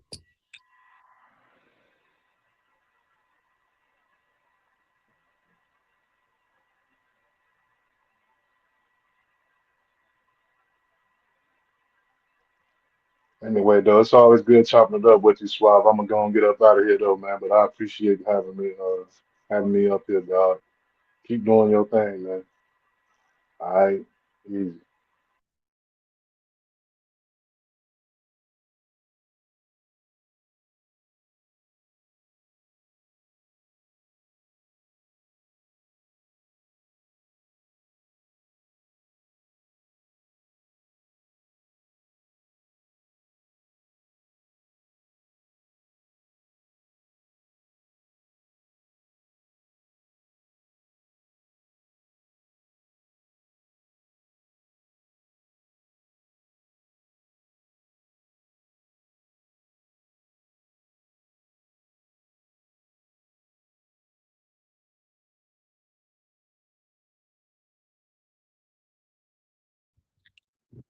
For sure. All right, my bad, y'all. I had to take an invoice in. Um, yeah, all of those things. And like I said, I'm just one person on YouTube, right? So shoot, it's like this is just me by myself with these thoughts expressing, you know. So just think about once I get with other people that got the same mind who actually have the luxury to do some of the things that I'm wishing to do. Go some of the places I'm hoping to go. You know, talk to some of the people. Like just think how much the leaps and bounds we'll make once we get off the internet and start talking to each other face to face. Like it won't sound so scattered and sketchy then. You know, it have more validity to it. People will actually have better terminologies and um, it yeah. That's how things work. That's how things work. It's just there's been a constant hating on us. Like people just constantly gotten out of bed, got up, and went and interfered with black people, putting themselves up by the bootstrap. Like, yeah, that's it. So you don't quit, you don't give up, and just integrating will be given up. And like I get it, some people don't never want to leave Atlanta, Georgia. That's where they was born. It's the house they was raised in. Yeah, I get it. But one day you're gonna lose that house. One generation is going to lose that house. And it'd be nice if there was an option for them. How you doing? They said, "Play, brother." It would be nice if they had another option once we lose great great grandmama house. 1231.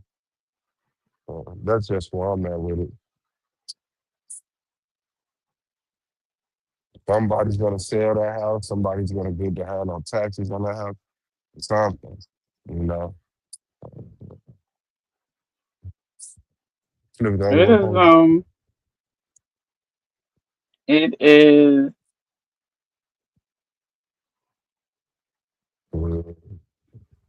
I'm good with that. I don't see 97 cents. I don't people see don't it. want I don't to see it. they don't want that change, I don't see Suave. us voting our way out of white supremacy. I don't see us assimilating ourselves out of white supremacy. Individual, um, structural, systematic, all of it. Like, come on, man. Nah, like we gonna have to Tulsa, Oklahoma our way up out of this shit. Like we had it, and they know we had it. They know we had it. Just But think that's what the look at the all of example you given. That's the those were black communities where they were pushing laws to um, eradicate white supremacy. They they were controlling the flow of the money. They weren't being predatory toward each other. It wasn't I get this for a penny and I sell it for $100. That's why the dollar rotated so much. They stayed within their community and it wasn't predatory. And it made sense. And then it was looking like, well, hell, how is this black town at zero crime rotating the dollar 22 times? And we not even on that because capitalism is predatory in America. It don't matter what race you are. The banks don't care. The banks don't care. They trying to become trillionaires off your ass. So, so that's just where we at. And I can accept that because that lets me know what I gotta do. And I think a lot of people don't do nothing until they to do it. As long as they got a way to make an excuse, or, well, I'm getting my money, or this, that, other. Yeah, okay. As long as they can look down on somebody else and feel better about themselves. But once we all hit rock bottom, yeah, there you go, God, be good. Once we all hit rock bottom, like you have to be a fool to sit up here and keep that mentality up. That's crazy. But I don't see that happening. I really don't see that happening. I see the condition getting so bad for black people. It might come Suave. Can down you to hear the me? last three black people. Suave, can you hear me? Suave, They- I think can you hear I me? think we being targeted. Yeah. But as long as motherfuckers say, well, I got my house, I got my car. White supremacy Suave, don't exist no more. White supremacy don't affect. Yeah, all right. Play that game. can Play can the that audience game. hear me? And I think a lot of people have a mentality that white supremacy don't exist because they're not competing. Can the audience hear They're me? not competing. They're just going to work, coming home, and accepting their roles. But the moment you step out of there and say, you know what? I want to start a competitor to family.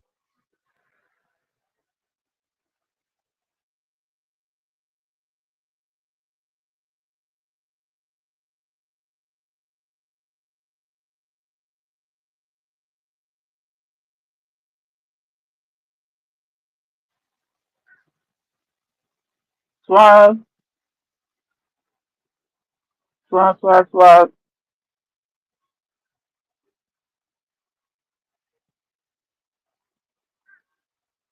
Hello?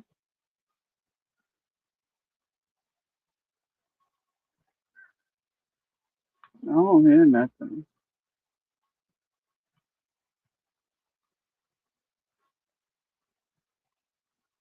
Can you hear me?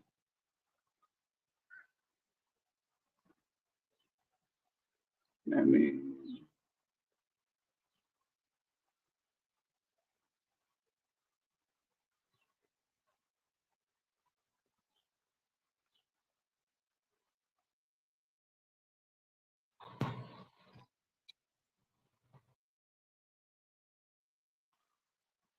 My bad, yeah. Mic check.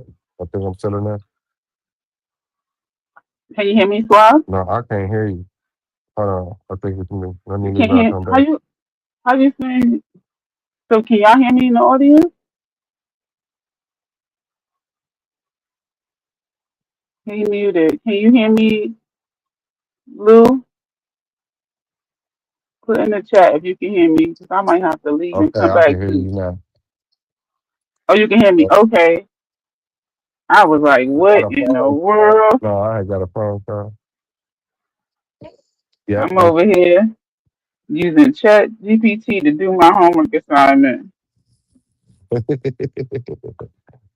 Hey, nah, that ain't a violation. You don't think they're gonna be able to tell? They like, man, you chat GPT. I just use it. I just use it like it's yeah. Most of the time, it's like 80% me, Hey, 20% Chat GPT just fixing it. Right, but today, cause today is my birthday. Today is the day I became a mother. what? The anniversary of the day I became a mother. Yes, today Uh-huh. Well, happy my birthday in the thank true sense of birthing. yes, I birthed that boy out Shout out to y'all. 12 12:53 a.m. He was born. My life was And forever changed. I like that mentality. That's y'all birthday. That's the day that you Yes, he birthed told me happy him. birthday too. When I called him and told him happy birthday, he said, "It's our birthday, mom. Happy birthday." Yeah, I'm y'all like, went through the birthing yo, process together. I like that. yes, he's a. I mean, I got so emotional just singing him happy birthday. I got my. He's like, why are you crying? Aw, aw, look at you. Big bad melanated guy. I know, Nah. right? Okay, okay. I'm not going. Don't tell nobody. That's the thing. That's what it's about, though, right there. That's what it's about. That's what it's about, right there. Yes. Mhm. You too, brother. Be good, please. So Yeah. I'm throwing a shindig for him this weekend. Um, and his best friend just sent me a song list. So we're gonna go to Uncle Chat GPT and put together a nice playlist for the event. So we won't be swapping out people's cell phones and all that craziness. No, we just gonna have, a nice playlist put together.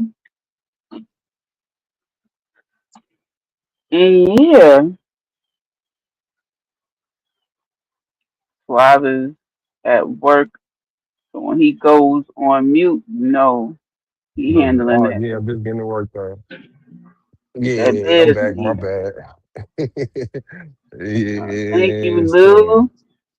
But yeah, man, I really like. I am of the mindset of you get your small core of people, and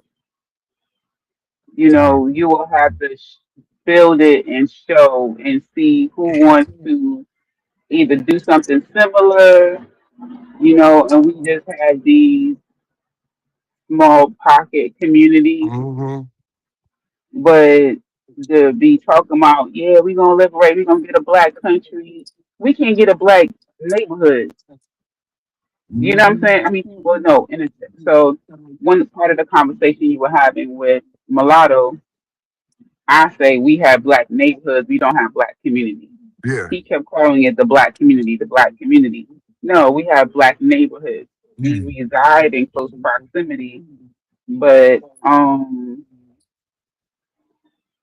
we don't have communities the way in which you would think a Mm. community has. Yeah. You know, You still live in cities where you gotta have the streets named after slave owners. You still have to have cities where the buildings are named after white supremacists. You know, like there's no, you know, and even to me, African American studies is not black focused. It's African American focused by the definition of being American, being of African descent in America, not who well, you it's are part of. culturally. Well, no, African American. That is black African American. There's African American culture. I would not say that there isn't Yeah.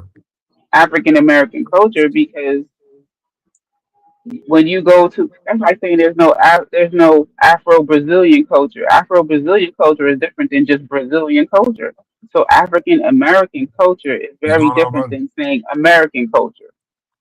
Oh yeah, absolutely. I'm not saying there's no African American culture. I'm saying African American studies. So African By American studies African American culture yeah, and by the history. definition of Africans in America, not by the definition of It's not negating that there was no culture before they came to America, but it is telling the story and giving the picture of since being in America, this is the culture. So I don't see it being harmful focusing because if they have African studies, and African studies is not going to exclusively talk about African American stuff, right? African studies will be like the the contributions and the history of Africa. So it's I feel like the distinction is needed for that particular class or that particular uh, major. If you're majoring in African American studies, it's different than majoring in African studies.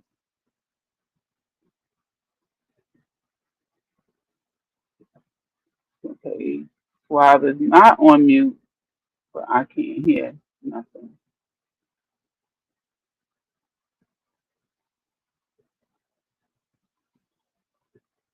It gets so quiet. One of these days, I'm gonna go live and talk to the fam and talk to the fam on my own channel.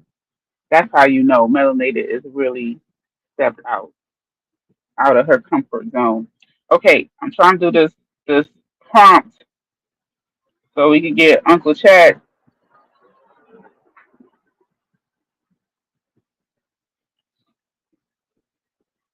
Your formula can be achieved. Pong pong pong pong. Provide a rationale for combining the herbs. Rationale can include traditional use and clinical research. While your discussion can touch on why you picked the herb individually, the main goal of the discussion is to explore formulation. Y'all hear that? Formulation. Y'all don't know what the hell I'm talking about. Be sure to focus on why you are combining these herbs and how they complement one another. Um, please provide in okay, text. okay. See, look, this is what other people need to add to their stuff. I'm telling ChatGPT to provide in text citation as well as a reference, APA references of. Yeah.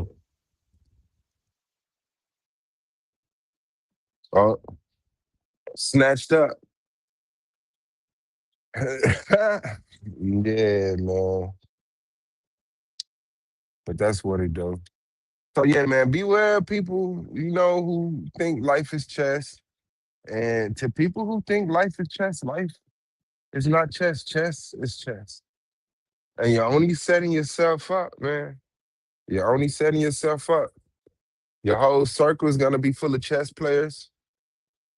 You know, it's like sitting at a table with bosses that you know are only bosses because they stab people in the back, and then you wondering, well, how many people in this room right now are having secret meetings with me not there, and they're agreeing with me now to get me out later. And your mentality is like that, and then you're looking for people to stab. Well, you know, we could get so and so out of here if me and you come together, and that's gonna be your whole life. That's gonna be who your brothers and sisters are in your elder years. And people are going to say, no, you spiritual. It's lonely at the top because of the tactics that you use to get to the top. It's not lonely at the top because there's not a lot of people at the top. No, there's a lot of people at the top. Y'all just not in proximity to each other because you burnt all the bridges to each other. The person that worked for you is the person that worked for them. But since you burnt that bridge, then another say, well, it's another guy over here that's a boss. Yeah, they don't get that. They don't get that. So, you know, that's what life becomes for you. And then you get to a point where it's like, it's too much of a sacrifice to break away from it after you've invested in it. And this is your whole circle, social circle. This is how you make your bread.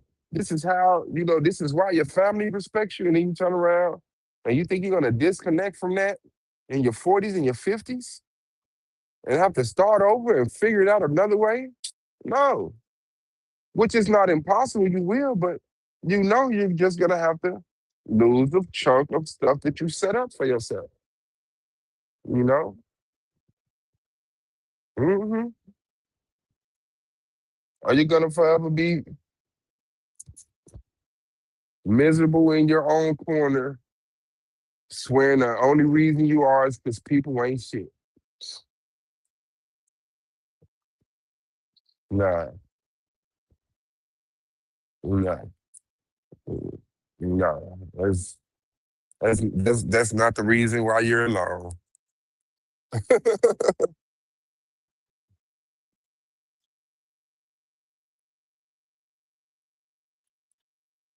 But you'll be all right.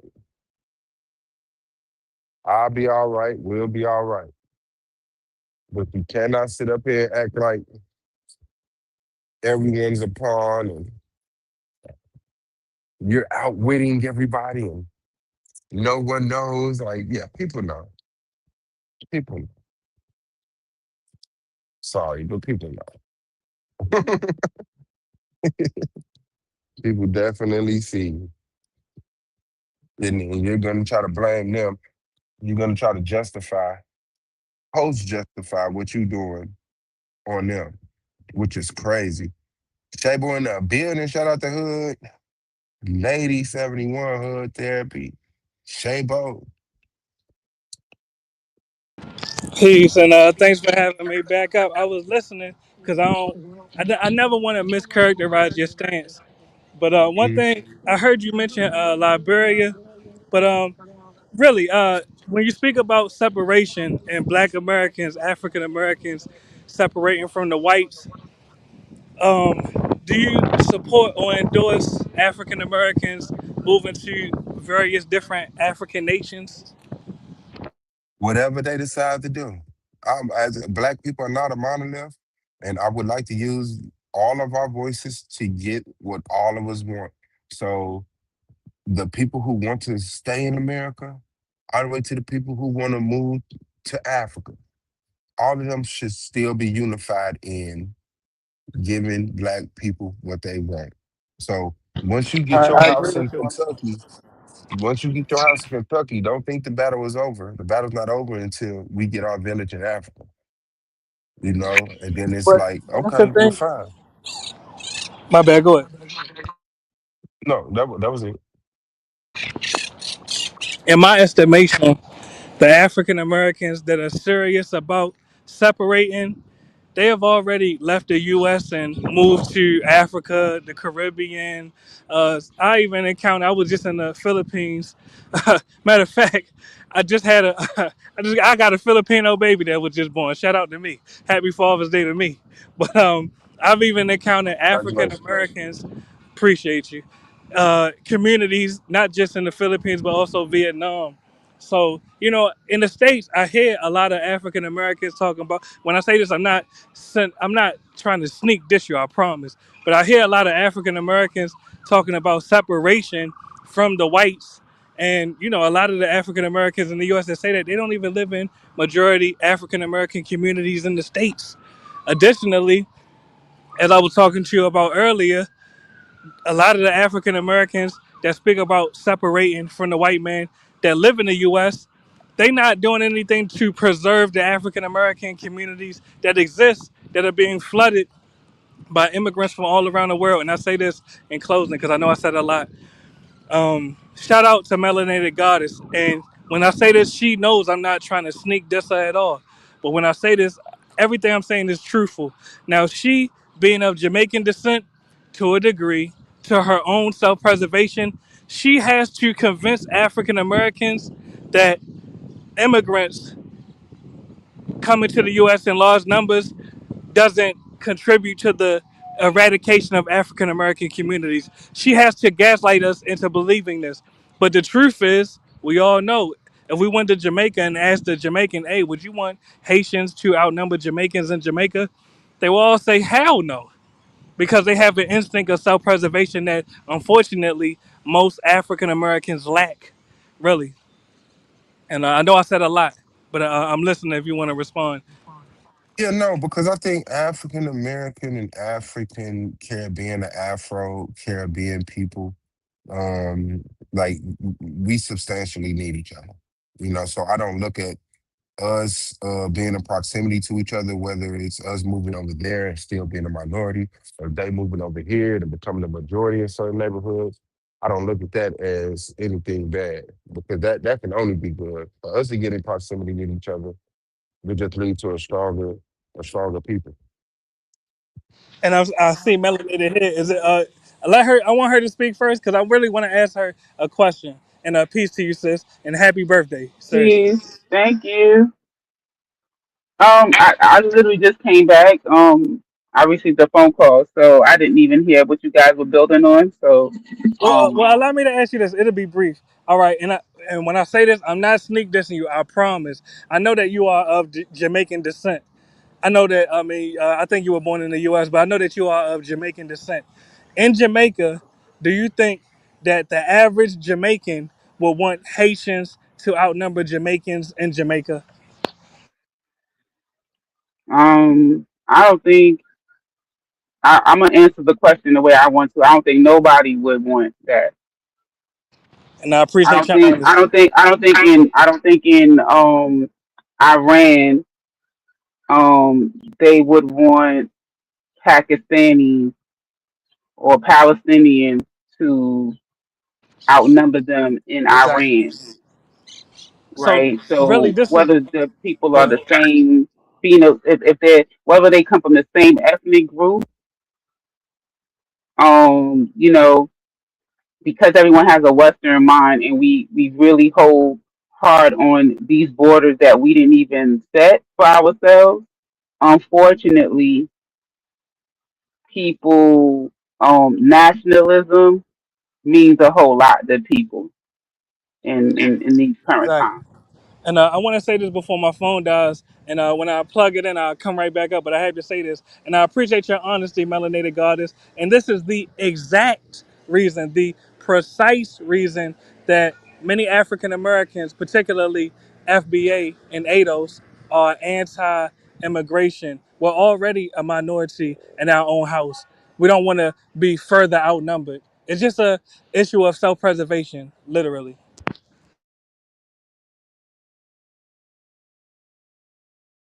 But thanks for having me up. I'm gonna drop down. I gotta plug my phone in, but I'll be back in a second. And peace, family. Wait, so he said the reason, like the majority, who, I don't understand the majority question. So what were you guys talking about before I came up here? Like, are you saying that Black Americans are going to be the majority and somebody else is landmass or something? I'm Uh, confused. yeah, so 97 cents. Yeah, no, he was just saying as that you would have to convince Black Americans to be okay with immigrants coming in because you're of immigrant descent. And, yeah. Coming in So, where?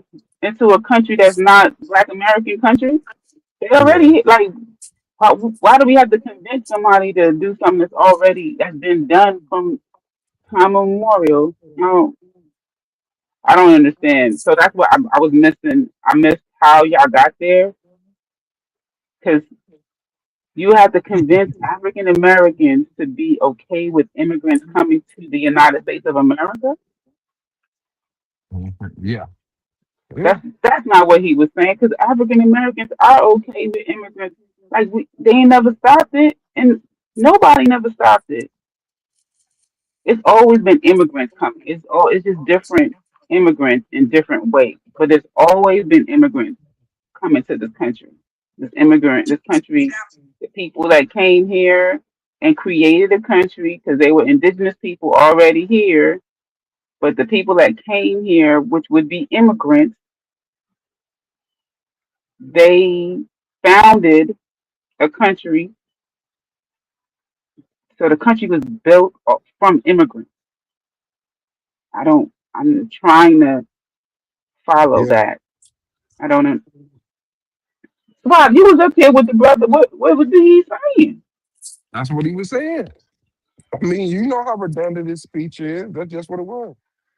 That you would have to, by nationality, convince Black people that it's okay that our neighborhoods are being taken over by immigrants. That's what he was saying. As idiotic as it sounded,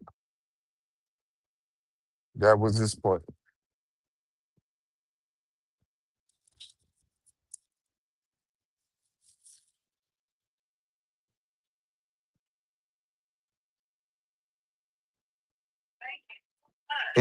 No I don't problem. understand.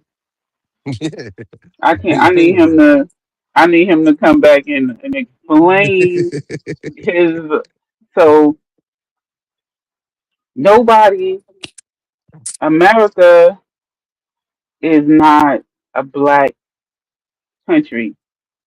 Nope. So why is he I acting as need if to black take care people of him. control America? Black people have a say in who comes in, who doesn't. If black You folks see? said, you know what, we don't want no more of these daggone Nigerians, right? Let's say black folks is collectively no more Nigerians.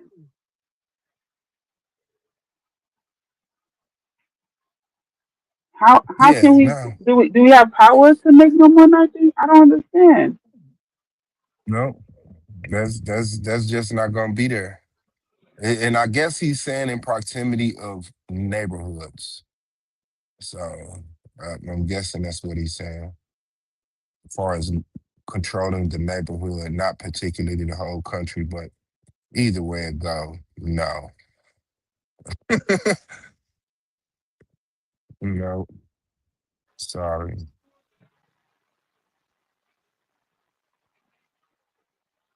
That's just his straight and forward. That's what he's stuck on. So shout out to him. Uh, I can't do nothing for him. All right, now, guy, how you going?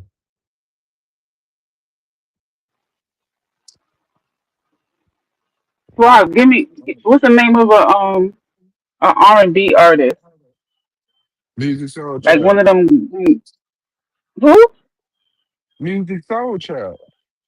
No, like the young people ones. Like Oh, these girls be doing all Scissor, that. Scissor Scissor, right? albums. Yeah. Okay, Scissor. Hold on. I'm helping you with your homework. We trying to come up with the playlist for the party, and my son's Uh, friends and stuff are gonna be there. So they gave me like rap artists. yeah, it'll be Ain't there a Scissor. dude? Ain't there a dude that he could sing good? I don't know his name. No, You can go her, the artist her, her. the, Okay, the her. There we artist go. Six Black, the dude Black, the spelling with a six. Okay, definitely. And what's the one guy's name? Oh, yeah, 6182. Something Day, Oh yeah, Day. Something Lucky Day. Ain't it Lucky Day? Lucky Day. Yep, Lucky Day. He's snapping.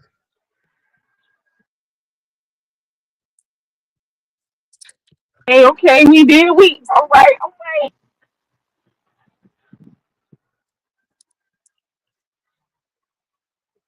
Okay. And so for rappers, they like Drake, don't they? Yeah, I Oh, think they still do.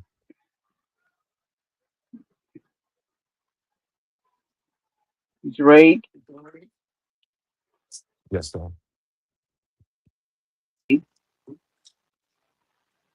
Little.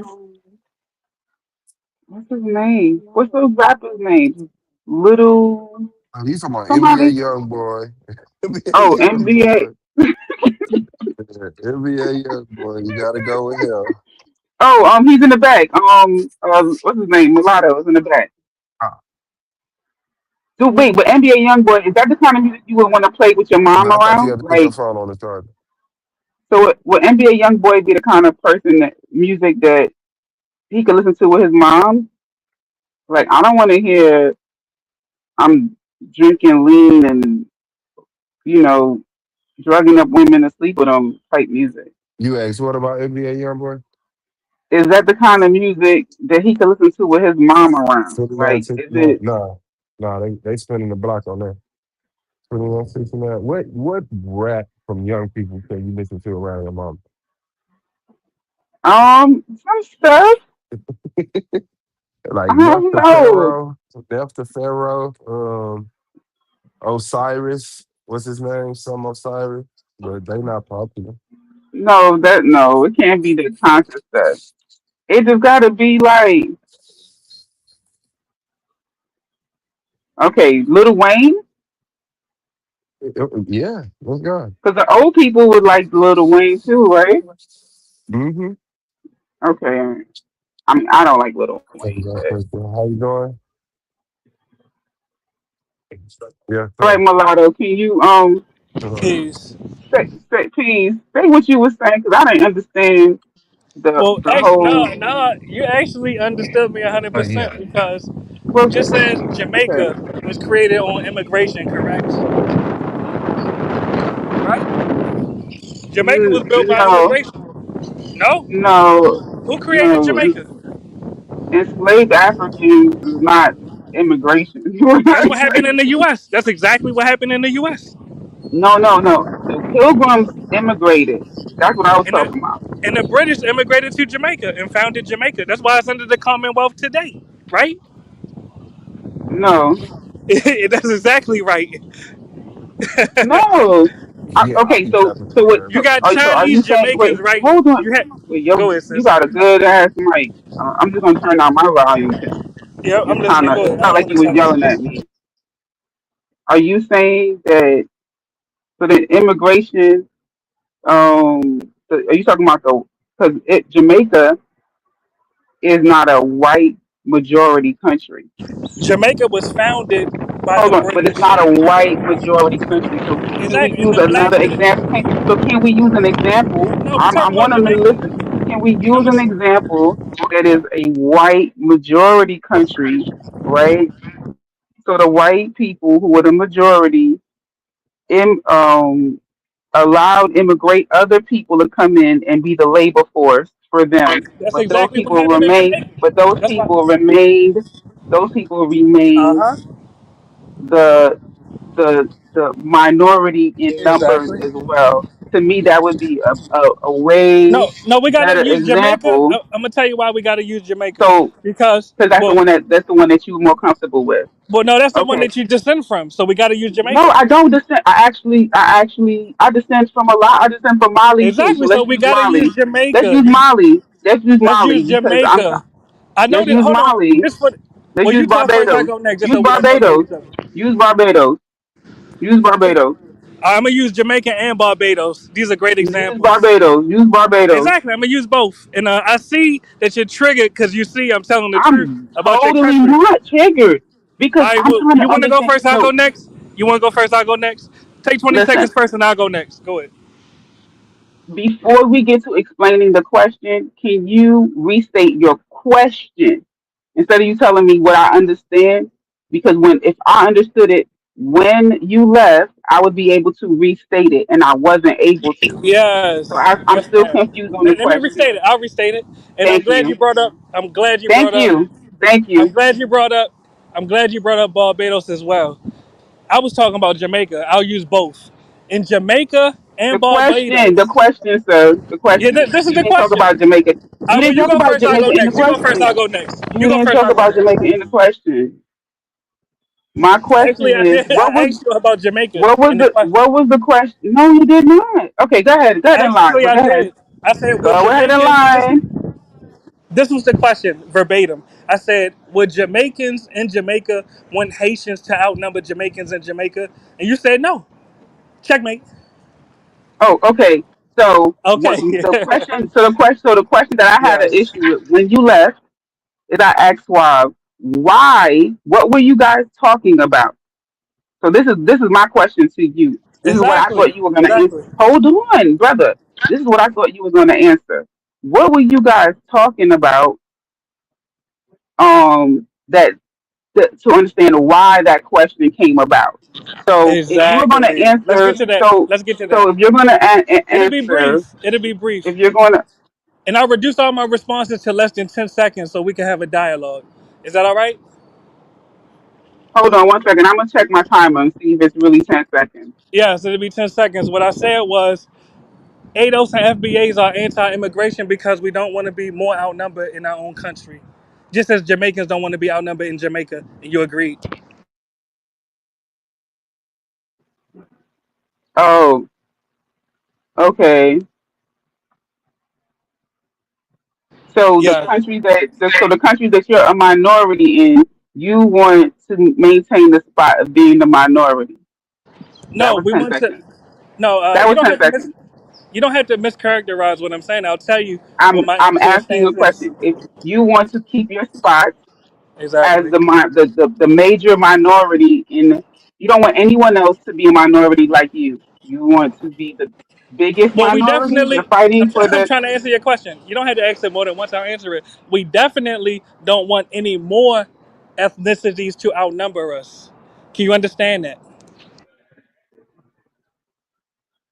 No, So, has it benefited us that whites outnumber us in the U.S.? No, right? has it benefited? Because you're a minority. Is You're proving my point. It has not benefited us that whites have outnumbered us. Why would we want other groups to further outnumber us? Checkmate. Why would I we don't see want the other harm. groups to outnumber I don't us? see like what you're all like wooden. You're all at the bottom. You're all minorities. Exactly. You just said it. So we already are outnumbered by the white opponents. Why would we want other opponents to also outnumber us? How does that benefit us? Well, I feel in other countries it benefits them to not be opposed to each other. No, we're talking about the U.S. How does it benefit No, we're not. African No, I'm not. Americans? I I'm would. asking a We simple were talking about question. Barbados. We were talking about Jamaica. We weren't All exclusively right. talking about the U.S. So we You, can't just change it all right, we talking about to Jamaica suit and you. Barbados, right? We talking about and I. So I Yes, am. You can talk about exactly. So Jamaica and let's talk about Barbados. Jamaica I and can talk about. Barbados. You can talk about them. Jamaica, I can talk about in. I can talk about in get your words Senegambia. together. I'm In right here with you. Senegambia. In Senegambia. Exactly. They have Arabs who live there.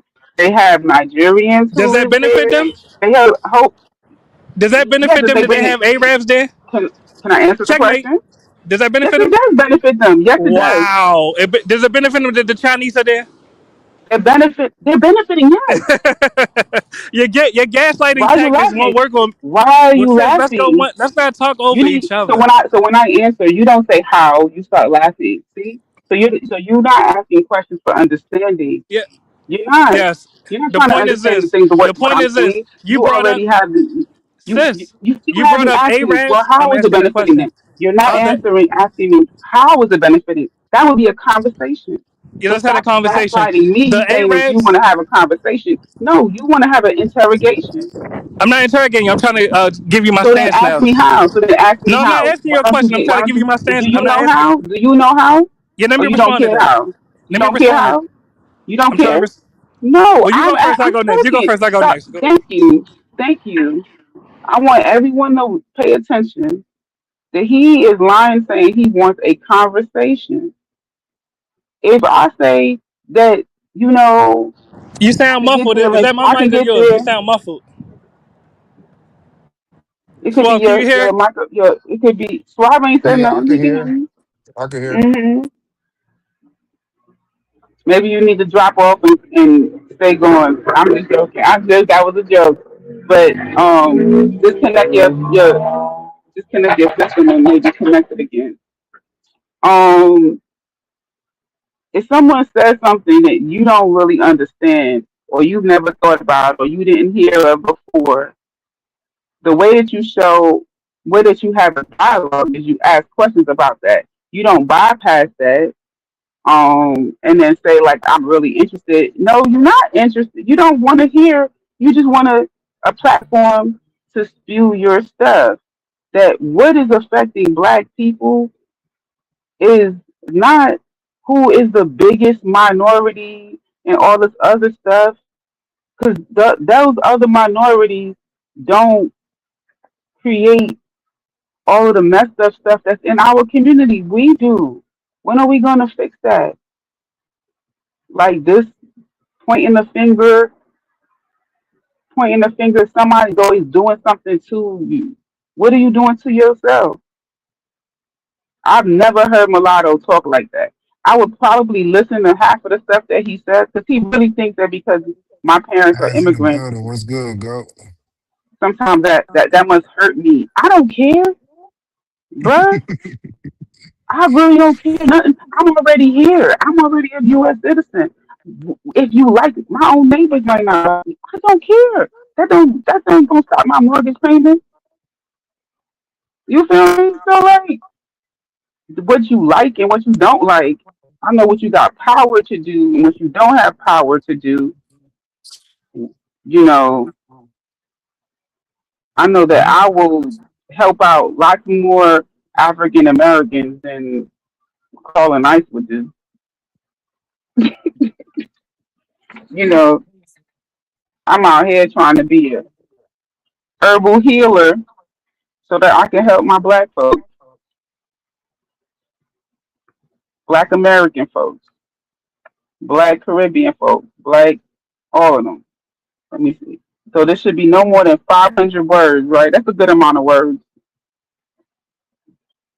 I'm gonna put 500 words, and we're gonna see what Chat GPT give me. Bam, bam.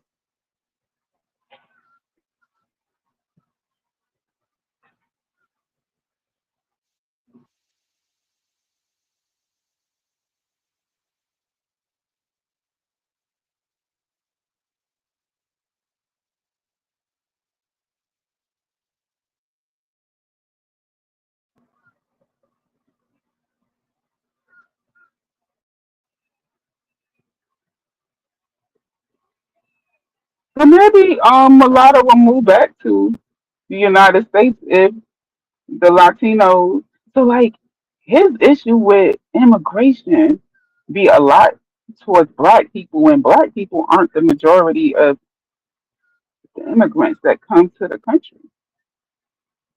This is why I be saying they only be totally genuine in they stuff, you know?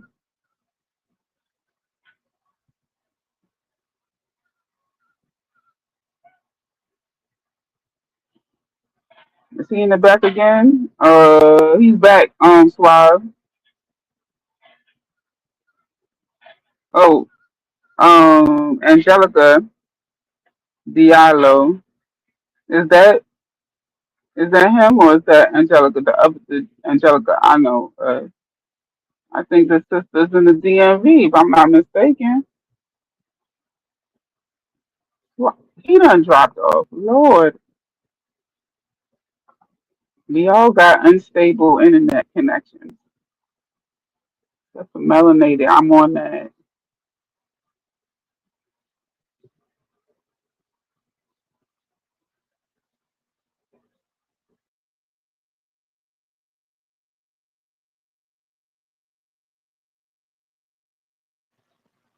Not Xfinity. What was it? Xfinity.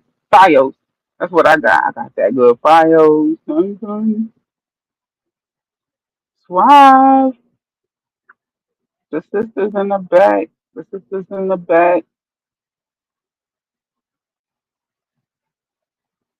But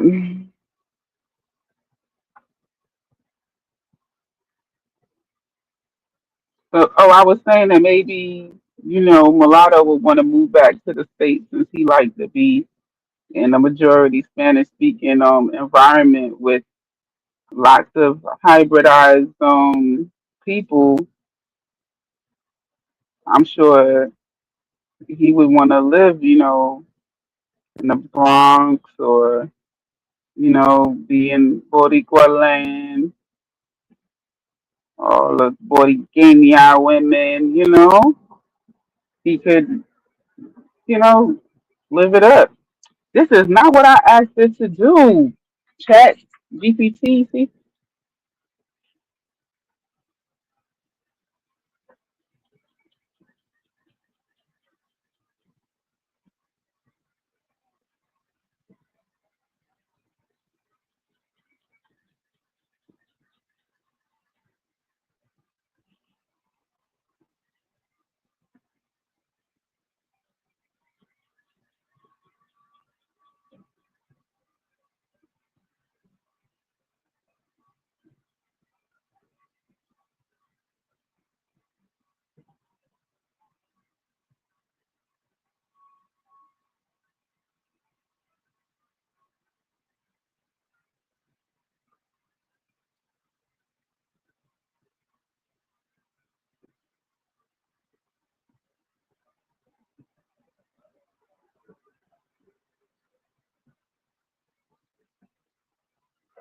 Hmm. Oh, marshmallow root. Yes. Mm-hmm. Oh, this sister. Oh, she's there. Johnny in the building, what's good? Hey y'all, can you hear me? Okay. Yep, She's we yeah. We hear can you. hear you. Okay. I was sitting here in the back and I was like, oh, I hope they see me. Oh my god, I've been Yeah, listening I for got a a while. phone call, man. That phone call take you all the way up out of there. I can't see nothing. What's going Yeah, on with you, sis? Good to hear your voice. What's going on? nothing much. Just trying to, I guess, recover from vacation. Um, Congratulations. Where you go? I went to the DR. Yeah, Ooh, look at Okay. you. I was out there for a bit. Um, Did you like it? so I liked it. I just know that I can't go nowhere with no kids.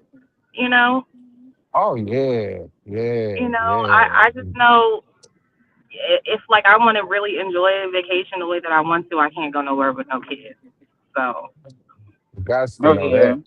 Gots to Wait, know if you that. unless you go in with your parents and your parents are gonna hold down the kids at nighttime and stuff like that, and you can if it's just you and your kids, yeah, it's a yeah, different no, I experience. mean, yeah. So my mother is not the grandmotherly type, right? So even if she did go, she would be the fuck outside, talking about fuck these kids. So Yeah, that's Okay. how you gotta get the agreement.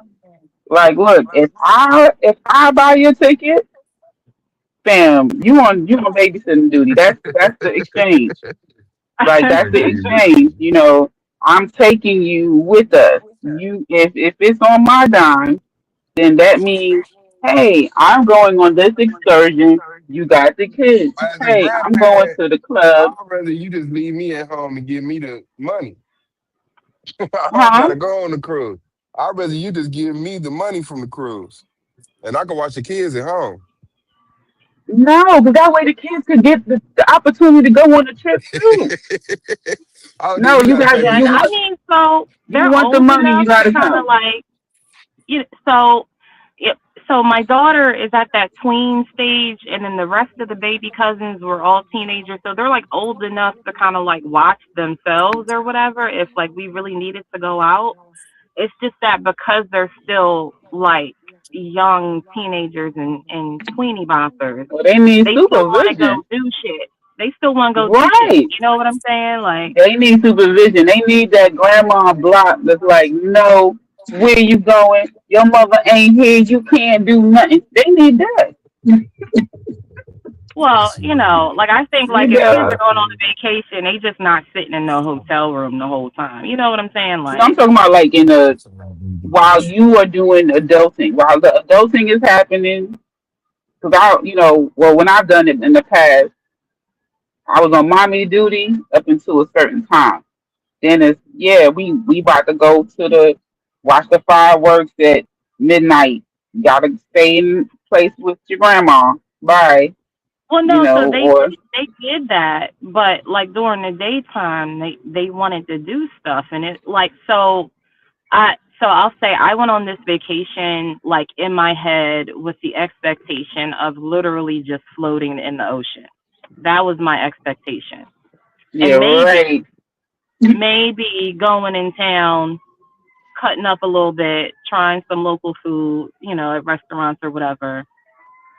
But with the kids, like they were finding things to do, and they're not old enough per se to like go out to these places alone. So, we were like tag alongs to their escapades or whatever. I mean, they had a good time. We still, like, as the adults, we still went out. We had a couple, like adults only excursions that we did. And me and one of my cousins, we did sneak off in town and cut up a little bit. But it was just, it was a lot for me. Yeah, it was just a lot. It was they just every day they wanted to do some shit, and I'm just like no. And then one of the other parents, one of my cousins was like, oh no, yeah, let's go do this thing. I think it'll be fun. And I'm just kind of like sitting there like, yeah, I ain't want to do this shit. Like I ain't want to do like I'm here. It's cool, but I ain't really want to do this shit. But I mean, it was good. It was a good vacation. Like even though I'm making that complaint, I still had my me time. I still uh, definitely have fun. Still went partying. Still did all the drinks. Still, I did all the things. It was just, it was just a little bit too much of like doing shit with the kids for me per se. Even though I am a parent, it was just a little bit too much on vacation. So that's my only complaint. But other than that, I had a good time. I had a really good time Well, I'm glad you made it back safe and you had the experience. Would you go back? without kids. Yeah, without the Absolutely. children. Hmm. That's crazy. Hmm. That's hard though. Yeah, Well, definitely do shout you out have to you. any thoughts about the stuff that we were talking about the separation versus inclusion and Say it again. how immigration affects the inclusion aspect? So I did You talk got, to a lot of locals. I talked to both like the Dominicans and for also like like $10 Haitian for sale. people. I want to get from the Hmm. people about the food. Oh, he's talking to somebody Yeah. else. I'm sorry. Um, And so like I did get like at least for the people that I did talk to, kind of like their perception of like politics in the DR. And again, this was just like a handful of people. It wasn't like a bunch of fucking people. Um, I can say definitely the conversations that I did have with like Haitian people that were in the DR was that it was absolutely racist. Dominicans are racist, you know, the whole me no black shit, which is funny because What you when I mean? That's what like they say. that's apparently that's the thing with the like I've heard it here in the States, but I haven't heard it from people that were on the island. You know what I'm saying? So it was a little bit different for me, like receiving it. And but also I spoke with a lot of Dominicans and they it was kind of like a toss up. Like I did have one guy tell me that he felt kind of confused by this idea of like I guess the racial or ethnic reality of like me there in the DR. You know what I'm saying? What Because you like mean? I'm a Black American, which I guess they interpret like American as being like a class above, right? But because Mhm. I don't inherently look like Dominican, I look I guess in his mind closer to Haitian. That it's Mhm. like his mind was trying to make sense of it, I guess. Like You know what you, I'm saying? like because he probably would have seen the Haitians as like the bottom of the barrel, but so he would put you in that boat. But since you're American, meaning you have the proximity to white white um white Americans and their resources, then that would you wouldn't be at the bottom of the barrel. So he's just like, which one is she? Like, is Right. she like a gringa, like a white American, or is she like a black Haitian? Like, with like above? Yeah, I get that. That's a And real it was funny because in that conversation we were like all at the bar, right? But I'm sitting next to this white couple from the UK, which for whatever mm, reason they had kind of like me and my cousin had kind of taken a shining to us or some sort of so they were like cutting up with us while this Dominican man that he's also there, you know, for leisure or whatever, is like having, I guess, this mental existential crisis about like looking at me and kind of in his mind identifying me closer, I guess, ethnically as Haitian, but then understanding that I'm American and then also watching, I guess, kind of like this camaraderie with this couple from the UK. I guess because we align more with like understanding the world or how we participate in the world or some shit. Like, and he was just kind of like right. feeling like this his guts. Like we're all sitting there drinking, so I'm not really giving a fuck. You know what I'm saying?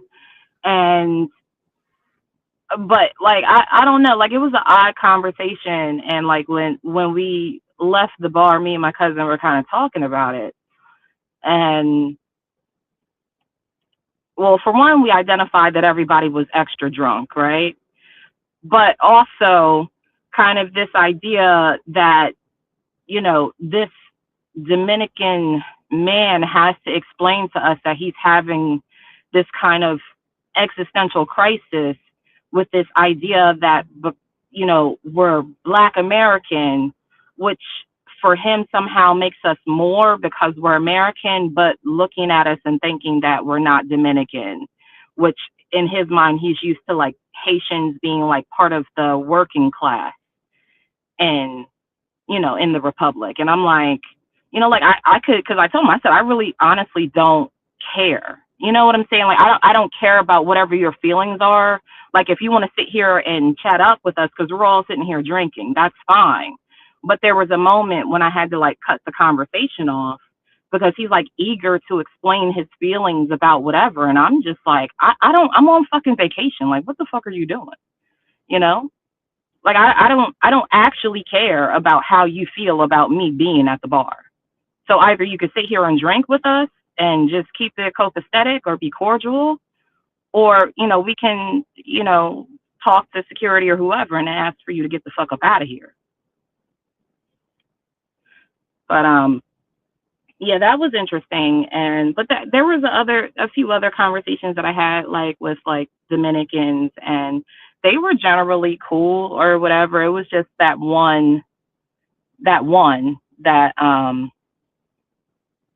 kind of like I remember Yeah, that's as some far as like weird as shit.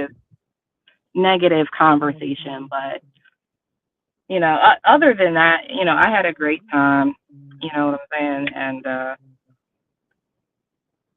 Glad you I had got my fun. money's worth. You did you think about buying real estate down there? I did in the beginning, and by the end, I had changed my mind. Wow, what was that like? What was that I just process? so like that. So like talking to people, um, because they're doing a lot of development down there now, right? And so as we were coming in from the airport, I'm like making note of what I'm seeing. Like there's like a lot of these condominiums being built or these kind of like residential spaces. And I'm seeing kind of like, you could tell like where the expats are living sort of thing. Mhm. And so when me and my cousin had went out, we kind of had stopped at a couple of these places. And like I'm looking, and this is one thing that I will say. I appreciate the fact that like construction out there is way different than construction in America. A lot of it is like there are a lot of physical bodies building these, like you don't see like a lot of equipment, like a lot of big equipment out there. You'll see like a lot of people employed is what I should say, not to say that the work isn't hard or like putting a toll on people's bodies, but it's the fact of like there's not a whole lot. And I guess because of like VAT taxes and duties and stuff like that, like it probably is a lot more expensive to, buy some of the more heavy equipment to, build whatever. But I did appreciate the fact that I seen a lot of people, even though it was hot as fuck, a lot of people working, right? But then after talking to people and like the water issue out there, um, certain parts of the island have connectivity issues with like internet and electricity. And then also kind of like the soil itself. A lot of it is kind of like, I don't know if it's limestone or coral or whatever, but it's hard to dig in. Mhm. And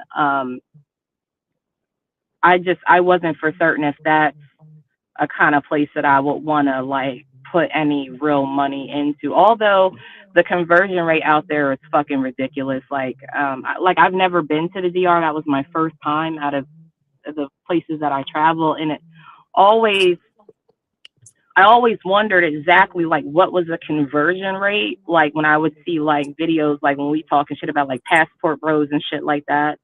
And then once I finally figured out what the conversion rate was, I was like, no fucking, it's obvious why these niggas go out there with like only $500 because the conversion is absolutely fucking stupid.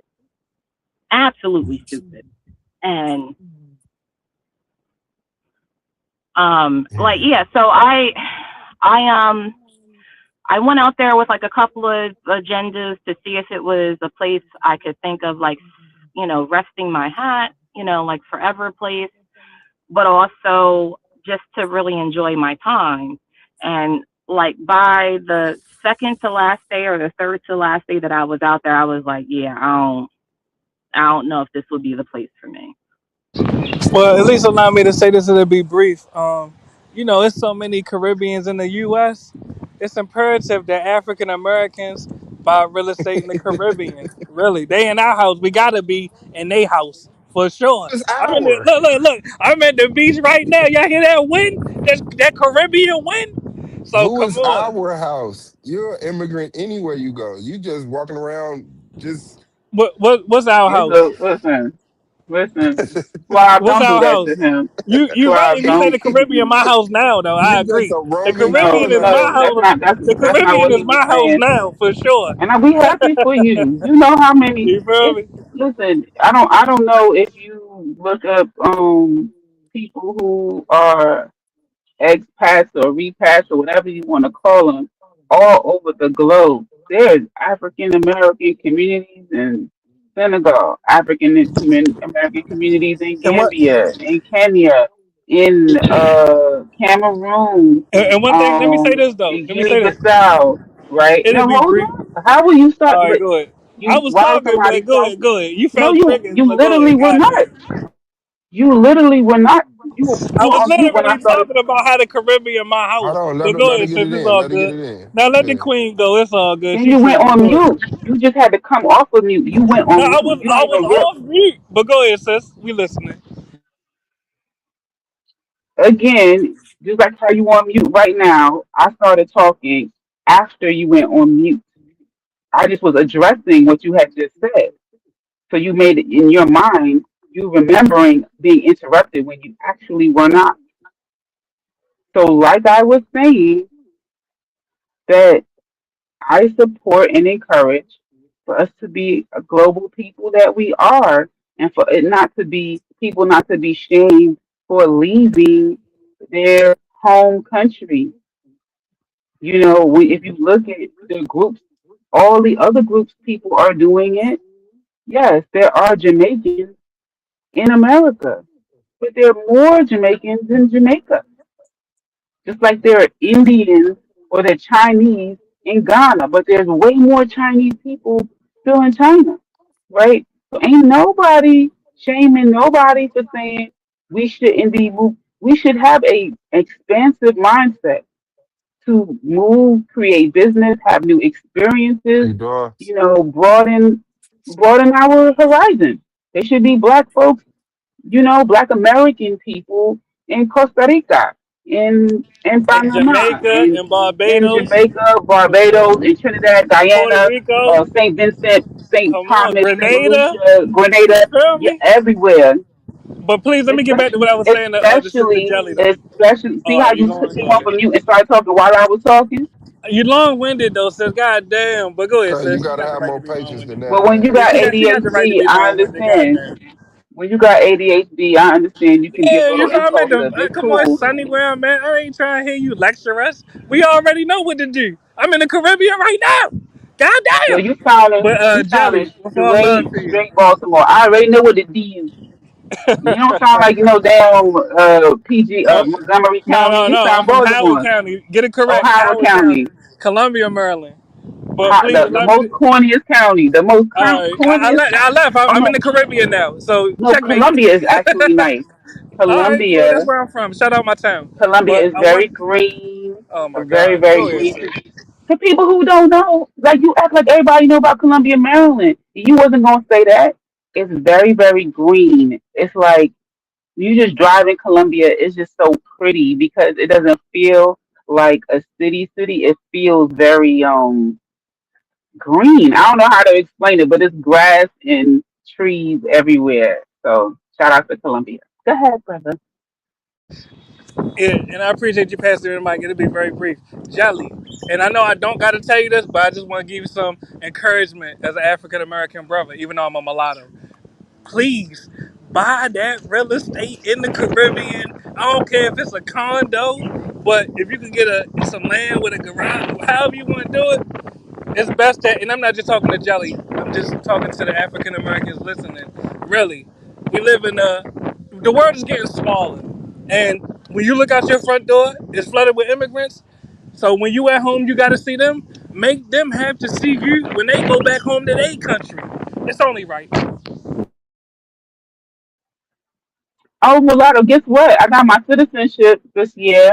Get my congratulations Congrats. Where? in Panama, in Oh, that's what's Panama. up. That's what's up. Hey, so I Hell get yeah, I congratulations. get the national price on property now instead of the What's the you conversion know rate out there? Like what would be?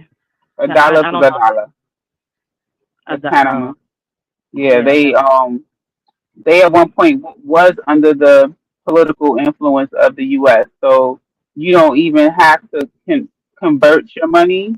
Like if you go to the store to buy something and it costs a dollar, you give them a dollar. Or let's say it costs 50 cents in Panama, right? You can give them a U.S. dollar and they'll give you back 50 cents of their money. But that's it's actually 50 cents. It's not worth more than 50 cents. You Yeah, see what I'm yeah, saying? yeah. I have But things are I'm just a part cheaper. of the. You can have $3 and get breakfast. Like it's just things are just like yeah, you And gonna that's what sit I was down in a trying to tell restaurant and get Suave. breakfast for $3. Yeah. I was trying to tell Suave, like, as a African American, when we go to the Caribbean and in Africa and Southeast Asia, we instantly increase our standard of living. Really, so if you're serious about separating from the white man, there's a lot of places you could go. Take your U.S. dollar down there, Grenada, like I say, man. Who else you got? Saint Kitts and Nevis, the Philippines, Ghana, Benin. It's a lot of places you could go and live like a king automatically. Really, you It's ain't got to what's be that one being place that serious. are over the what's that Go one ahead. place in Asia that they moving to uh mulatto Well, the Philippines or Vietnam. Philippines. No, it's I hate to, I don't want to say what it's known for because I'm gonna sound like a creep, but But it's Thailand, Thailand. see there you go Thailand. See, yeah, I stay but away from Thailand. They got the lady boys out there. I but never been to no, but Thailand. I've been hearing like I hate to say it this way. You just brought up ladyboys, but it has been coming from black men. When black men act like Thailand is the new DR, you understand what I'm saying? They are like, yo, and they Well, keep Thailand talking was like about the original DR. Like a lot of the, and I hate to say it, but like even like so, I have a half Taiwanese sister, on my dad's side. He Hold was on, in the Navy. Taiwanese or Thailand? She's not from Taiwan, Thailand. well, Yeah, Thailand. Thailand. Sorry, Taiwanese, Sorry. whatever, however you say it, Thai, but right? all right, So we with you. right, but she ended up marrying a guy from Japan, and that's where they settle. I went not last year, but the year before for Thanksgiving out there, and because that was our first time meeting, and we talked a lot about like it's funny, like, but her being a child of like a quote unquote passport bro, like I guess what would be like first or second gen, passport bro kids or whatever, and so, like, at least according to me, and from how I understand it historically, like Thailand is like the first um, place that, or one of the first places that, a lot of, U.S. men would, meet women, sleep with women, have kids with them, whether they stayed or not, or went back home. But that's my 2 cents on that. But I Yeah, mean, my bad. Go ahead, sis. I like, I don't know, it's all interesting. You know what I'm saying? Like traveling the world and like talking to people, at least temporarily trying to immerse in some of their cultural aspects that, they allow Americans to immerse into. Um, like I've told a lot of people, America doesn't really have as much to offer. Especially like when it comes to like children and education. Like in comparison, especially like with Japan, now that I'm thinking about it, um, as far as their effort into, not to say that it doesn't have its problems, but the effort that certain countries put into education is vastly different than America. And like if people are traveling looking just for that aspect, they'll find that America is lacking, in comparison to some other places around the world. And, like I just, for this to be, at least for right now and for what we know, the foreseeable future, the world's superpower, like something that is as fundamental as children's education, and the fact that America just doesn't put the same sort of effort into making sure that these kids get a real education in comparison to other countries just always astonishes me, especially like when I come back and it like everything's still fresh. Um, even when I was in a DR, like um, my butler was telling me about a school that we couldn't get in, but we stopped at. I think it was called the BBC or BCC school, and but the lady did, when we when we stopped over there, because it was like early on a Saturday, even though I don't know, but she was explaining to me that for them, like education is super important because they understand that, kids that have that education will more likely, go out into the world, into other countries, go to university and then bring that money back to the island. So, education for them, especially making their children kind of like world travelers or preparing to be world travelers, is like something fundamental in how they structure their education. And not to say that that's every school, but the idea that, oh, we don't even do that here. We're still we're still stuck on like, iPads and, like getting these kids, at reading level, the math and all that other stuff. Like it just blows my mind every time, like when I travel. So I think like if so some of the down, okay, like because I've worked in a school for a school system that basically does the opposite of what mulatto is, encouraging. Like, you know, they talk about multi ethnic diverse diversity and kind of encourage it. So they have lots of Spanish immersion schools, French immersion schools.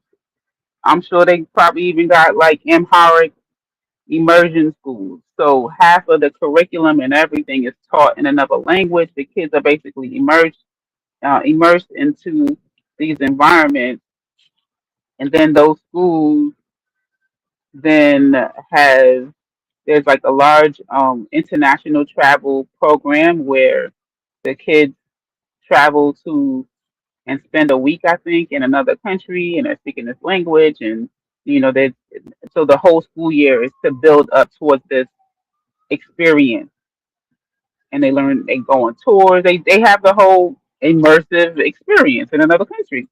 Um, but again, if you're in the smallest town in Virginia somewhere, they probably ain't doing that at your school. yeah, You I mean know, they have that here. But I think it functions a little bit differently. 'Cause, like when I moved to the town that I live in, it was considered rural, right? Now it's considered like suburbia. Well, the population is enough to consider it a city, versus maybe about 10 or 15 years ago. One thing that I can say about like the Spanish immersion program is that it was like that, what you're explaining, but now it's kind of turned into like the hub for like like students that aren't English as their first language. So a lot of them kind of rest in that Spanish, even though there are some, kids that aren't, Spanish as their first language, like they're Native Americans or nationals or whatever. Um, it doesn't function the same way. So it still has that cultural immersion. Like they still get to, do things based underneath the paradigm of like, I don't know if the appropriate term is Latinx, but that's all I can think of right now. That community, um, but it just doesn't function the same way. And I think a lot of that varies state by state and county by county based on like revenue and things like that. But I just know for us here in the city that I live in, it kind of has become like the hub for students who English isn't their first language, unfortunately. Um, and I'm not sure what the solve for that is because again, like for me in my personal, the way that I see things is, like where is this country's or this county's money, like where is it going as far as like education and like amenities for its population. And like I just every time that I travel, I just see a stark difference in how money is used, especially for the children and for like their education, if not anything else. Um, like where the priority is. Not to say that America doesn't prioritize education, but it's not the same way that it manifests in other countries. Like again, like talking to some folks and the school representative in the DR. Their focus is making the children kind of world travelers and being able to be adaptable no matter where they go.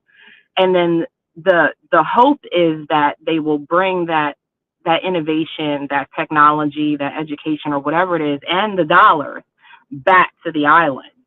I don't know if it functions the same way here in America, because America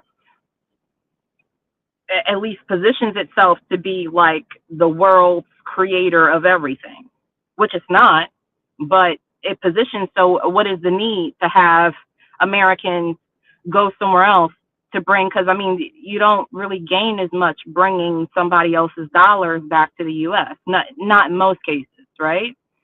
So I don't know. I don't know.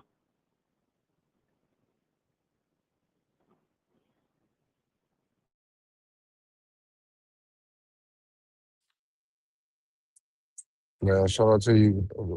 The bar reloaded in the building. Shout out to y'all. Man, you will travel people, man. Look at y'all. That's what's up. No, I mean it's real. Like how these um how the cultures interact and um how they use strategy. It sounds like what she's saying. With emphasizing uh, cultural diversity as a long-term goal to come back and build infrastructure within their countries and using that to their benefit, and how if we want to talk about a community within a larger community, black people, it sounds like what Mulatto was suggesting, or which I've been suggesting. Like to me, that's what Pan Africanism is. Don't look at the black nation as your opposition. They an extension. So you can work collaboratively together. So I'm definitely like, yeah, why skip? I cut out the middleman. Get you some real Ghanaian or Nigerian or Cameroonian connect. Get your shea butter for cheaper. You can, to fuel a black owned hair care product or skincare product, or, you know, you a designer. They can do your designs or get you fabric for cheaper or whatever. Like how is that? Yeah, I'm with all of that. You want to go over there and get property and get land and stuff. Yeah, I'm for all of that. You know, they are coming here and benefiting and so forth. We can go over there. You know, I feel like on both ends, as long as it's not what's that word? Predatory. You know, but it's seen from a lens of working together. Where is the harm? I don't know. Yeah, I that's don't know. that's one of the things that has been curious for me, like in conversations that I listen to or that I happen to be a part of people that are actually at least part-time expats, is them as Americans going to whatever their country of choice is and kind of Americanizing whatever the fuck they're doing over there, which I think is also potentially a problem. Only be like I've heard other black people, especially like when they're talking about Africa, go over there and say, yeah, we can do this, or this is what I'm doing, and it sounds like a neo form of colonialism or neo capitalism being practiced in these other countries. And then, they're kind of blindsided by the fact that the locals there have issue with their presence. And I think it's really about finding or creating a balance between like participating in capitalism, but also participating in that country and the locals in a way that's still respectful. You know what I'm saying? Like, I think that it doesn't really serve any individual to go to someone else's country, live there, and then start to create some sort of business that essentially does or functions the same way as any other colonial apparatus has done throughout history. And I don't have the answer for it. I just think that, whoever decides to move wherever, whether it's, 6, 7 months out the year or the majority of the year, and they come back to the States for whatever the reason is, if they come back at all, is that when you participate in whatever your function is, if you're doing anything other than working a job, that you do it in a way that also respects the people and the culture there. You know what I'm saying? Like, I don't know.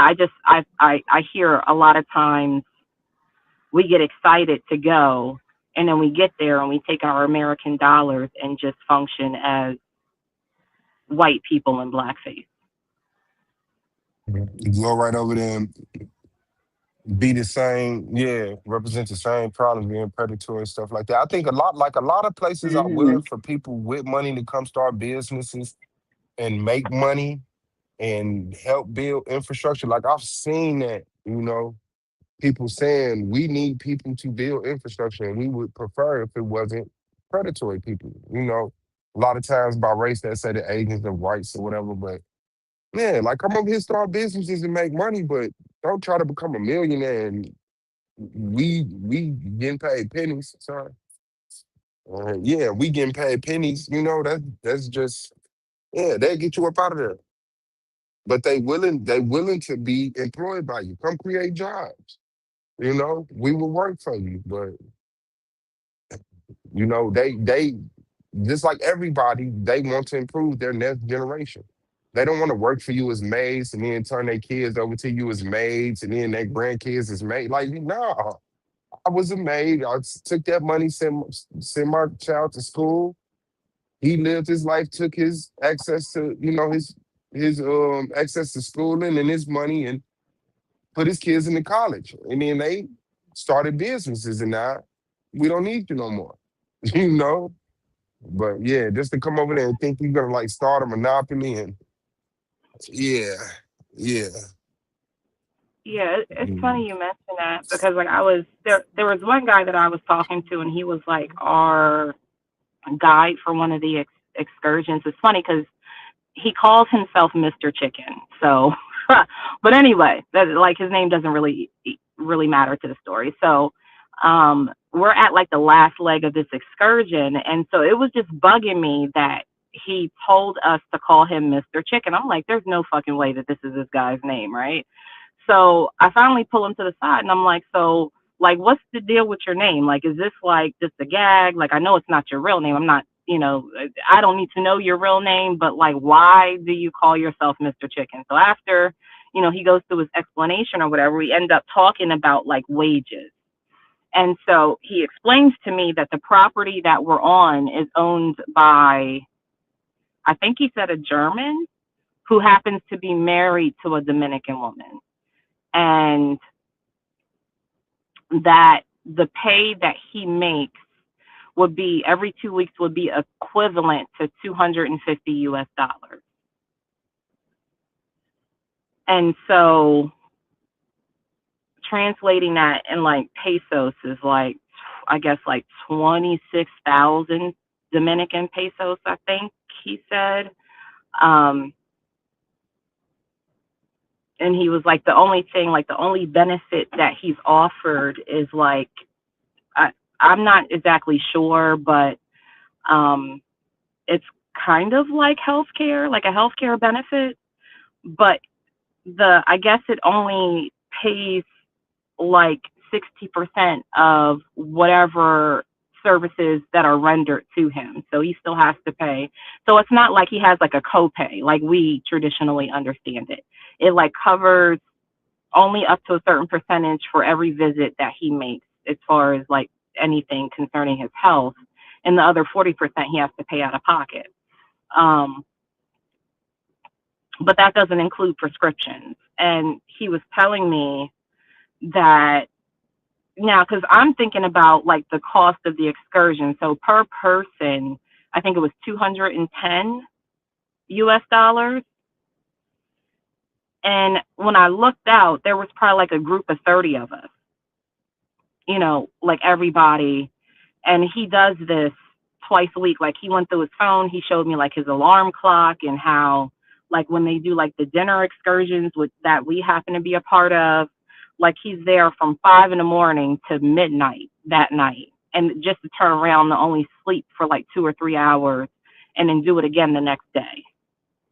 And also when he's paid, they take out a portion of his pay to like literally cover the fact that he's facilitating the fucking excursion.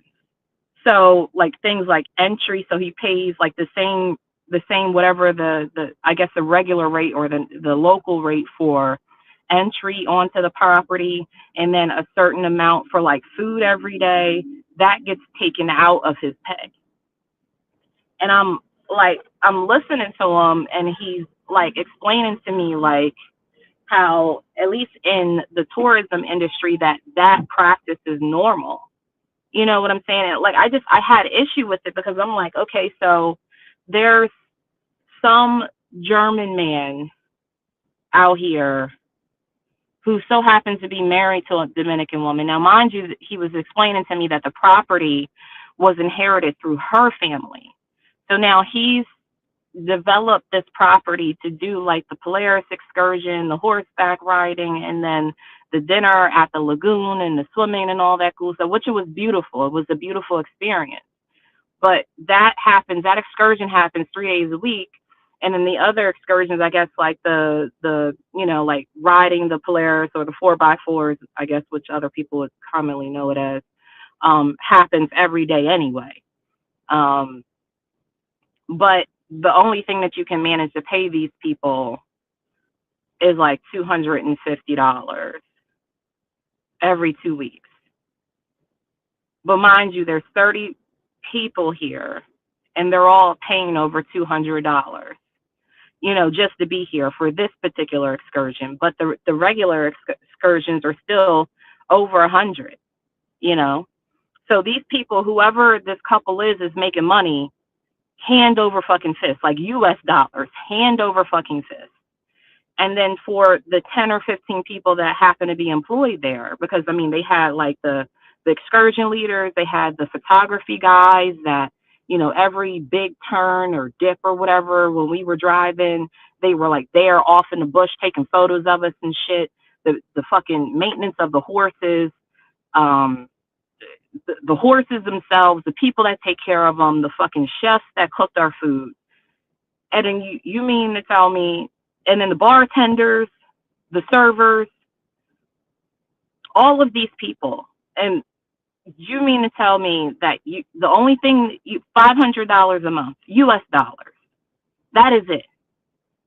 So for the price of, I guess, any average American's like car payment, I guess, that's all you can manage to pay these people every fucking month.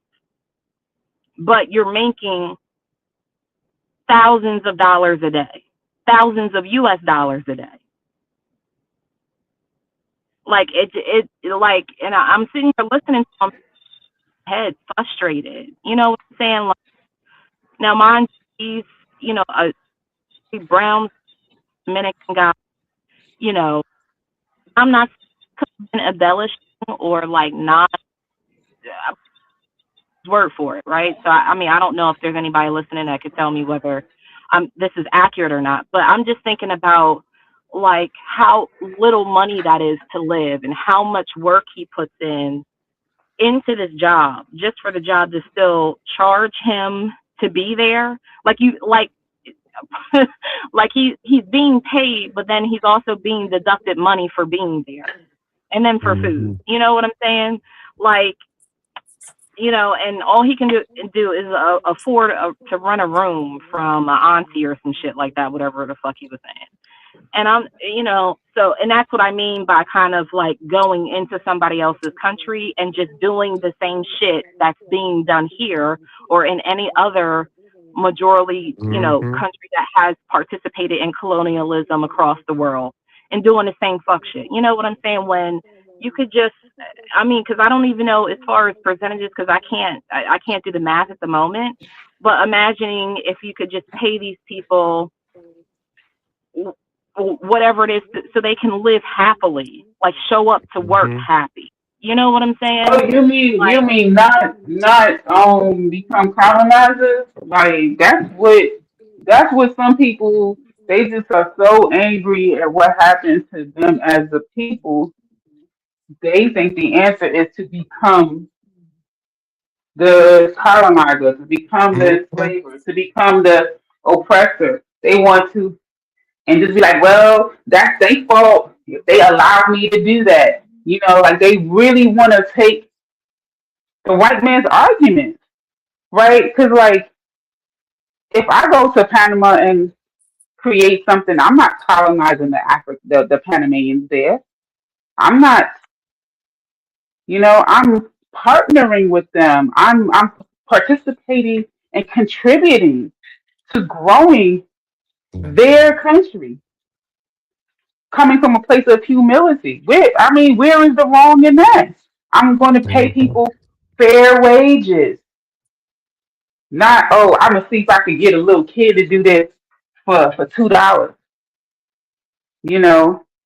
But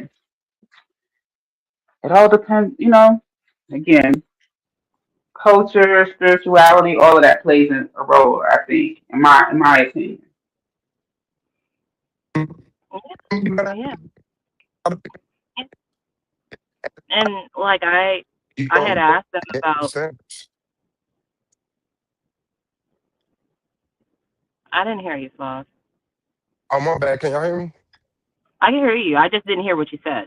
You broke Oh, up. I was saying, yeah, you just got to keep your integrity. A lot of people start off in poor conditions and they have these high moral standards, and then as life get better for you, you look down on people, and as life kicks you in the butt,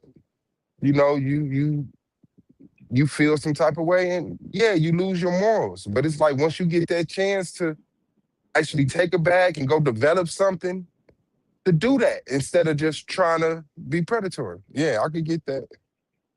Yeah.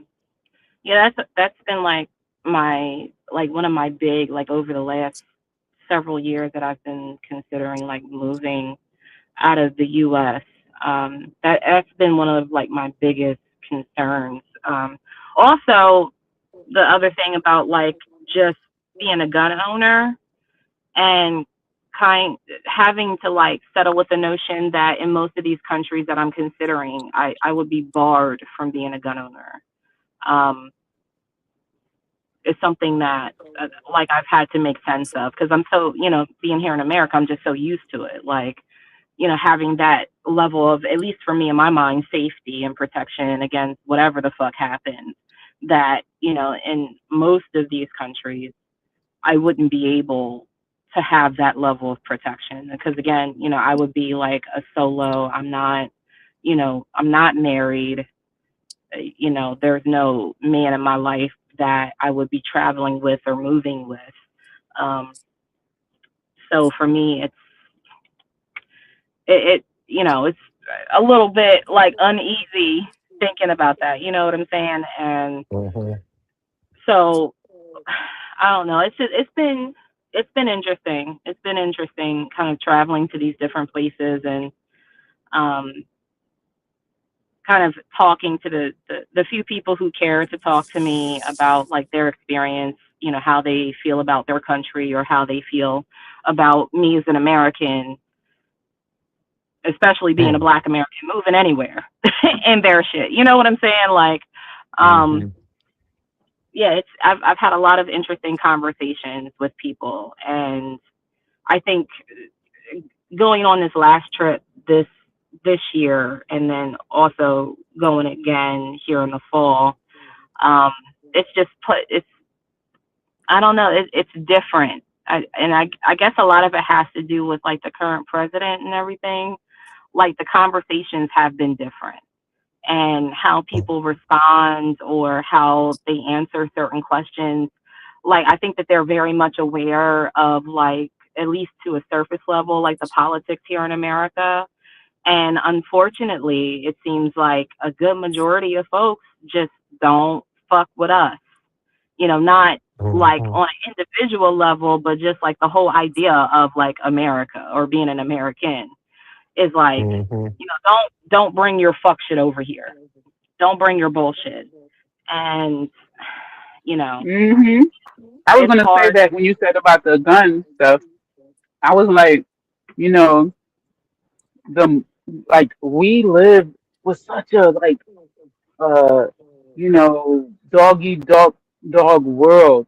Like protect your neck, guard your grill, knuckle up. Like we gotta be such on defense or offense. We gotta and you go to other countries and they like, man, don't bring that. Don't bring that. You need to walk with a gun and we don't got that kind of. That's not how we live over here. We're peaceful people. Not to say that no one ever gets killed, but just because there are 3 murders per year makes me now feel like I need to walk around with a gun. No, we're not. you know, and that's going to be an adjustment on your behalf or any American. It's a shift in thinking. It's a shift in really saying not how can I add to this place that I'm coming to? What skills, what talents, you know, am I Mhm. bringing? Not what can I extract from it, right? That's a Mhm. mentality. What can I take from it? What can I exploit? Who do I need to protect? Who do I need to fight? Who do I need to conquer? It's a whole different mentality versus who do I need to connect with? Who do I need to align with? Who do I need to build with?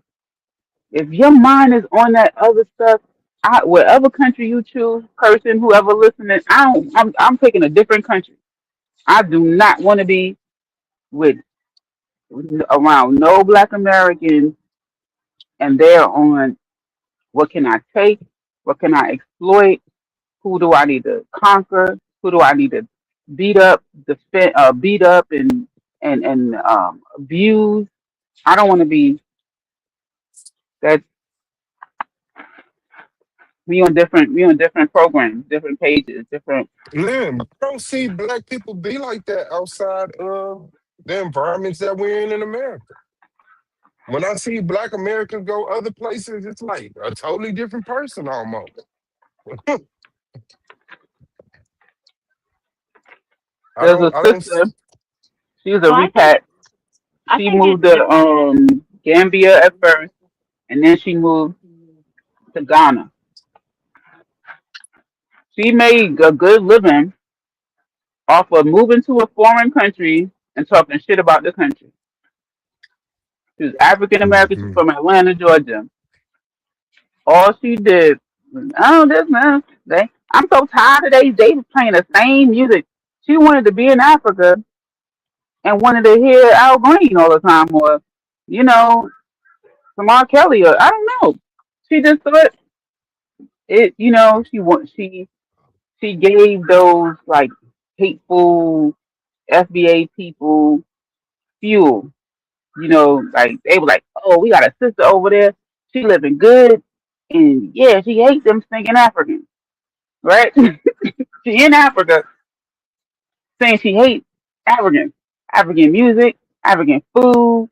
She couldn't, but then she was, oh, so we can create our own utopia. We're gonna have a Black American community, gated, keep all of these everybody out.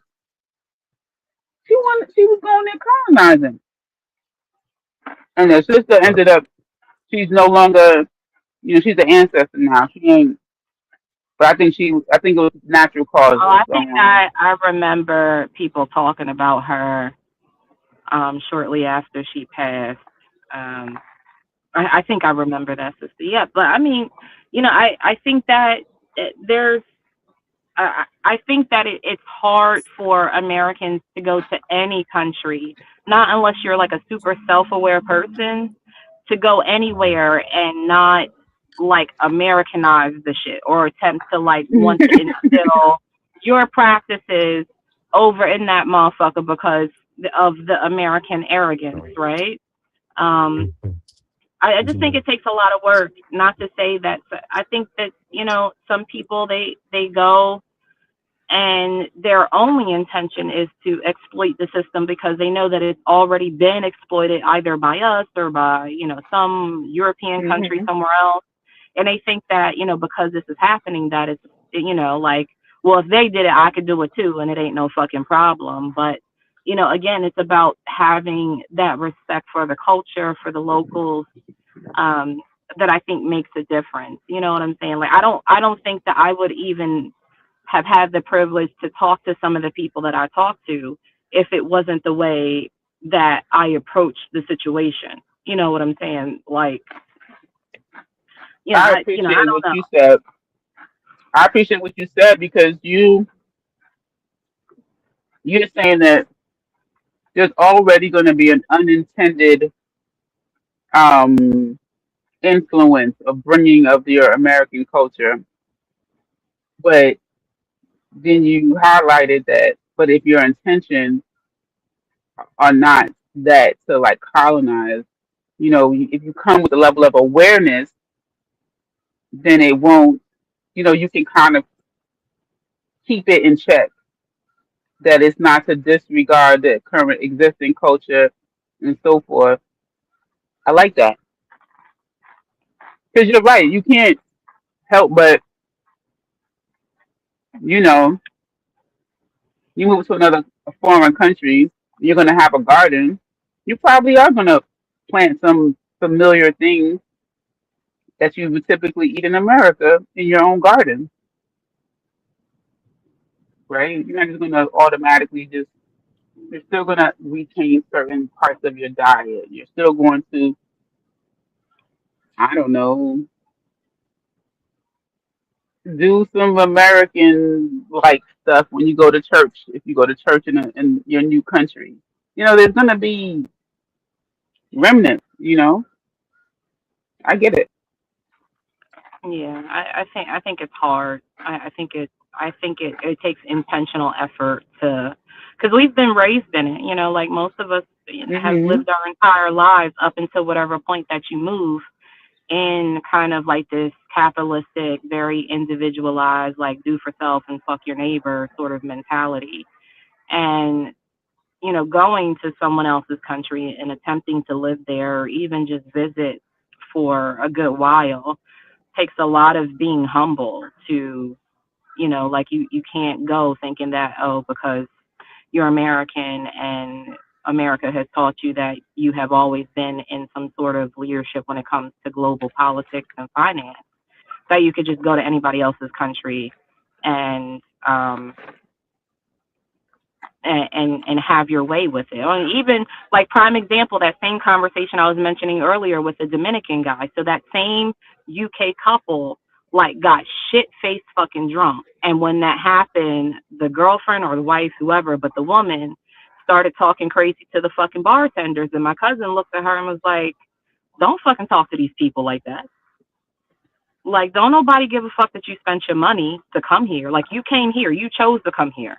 Don't disrespect the people. You know what I'm saying? And like, and once the bartenders, because they speak enough English to like get your drinks or whatever like that. But once they recognize that he was like trying to back them up, like at that point, like whatever the fuck we wanted on that resort, we had whatever the fuck we wanted, you know. And but I think that goes with like, again, this couple was from the UK and they went over there with that imperialist attitude, but it didn't come out until they got shit faced fucking drunk.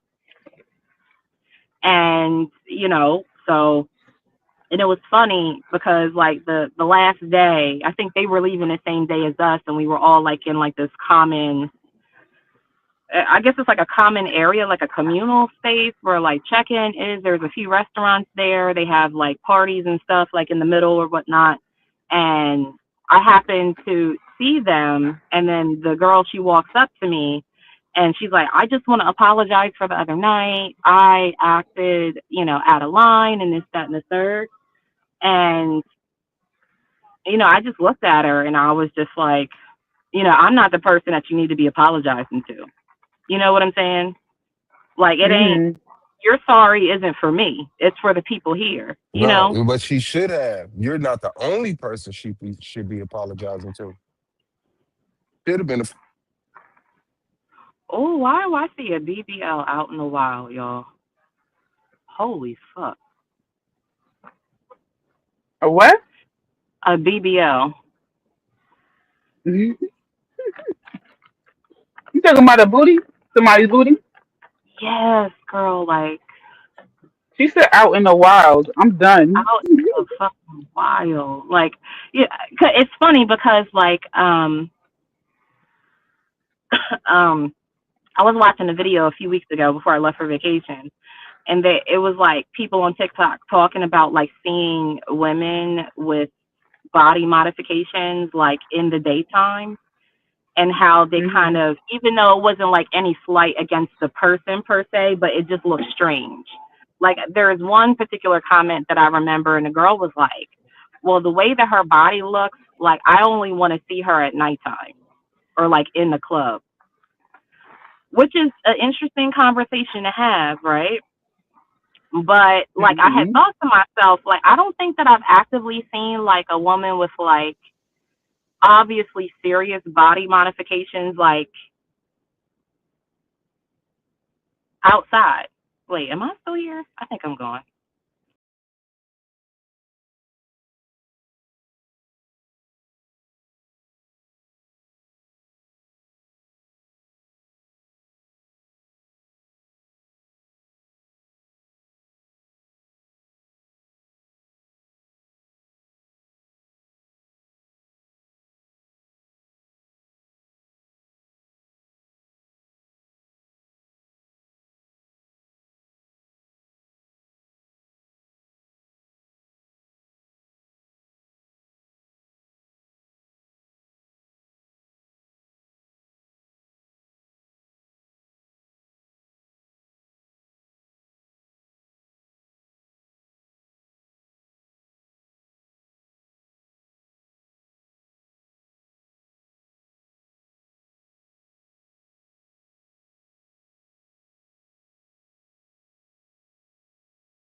I'm sorry, baby.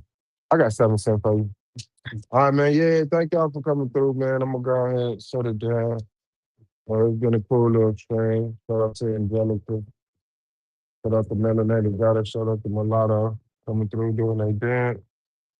And what are the 25 and 7. There you go, God. And yeah, I guess I'll holler at y'all tomorrow and we can have another conversation. Black Tribal Peace. Keep y'all head up till I see the bull trap coming. And yeah, that's it. It's your boy Swab Boss. We out. That's it for you, brother.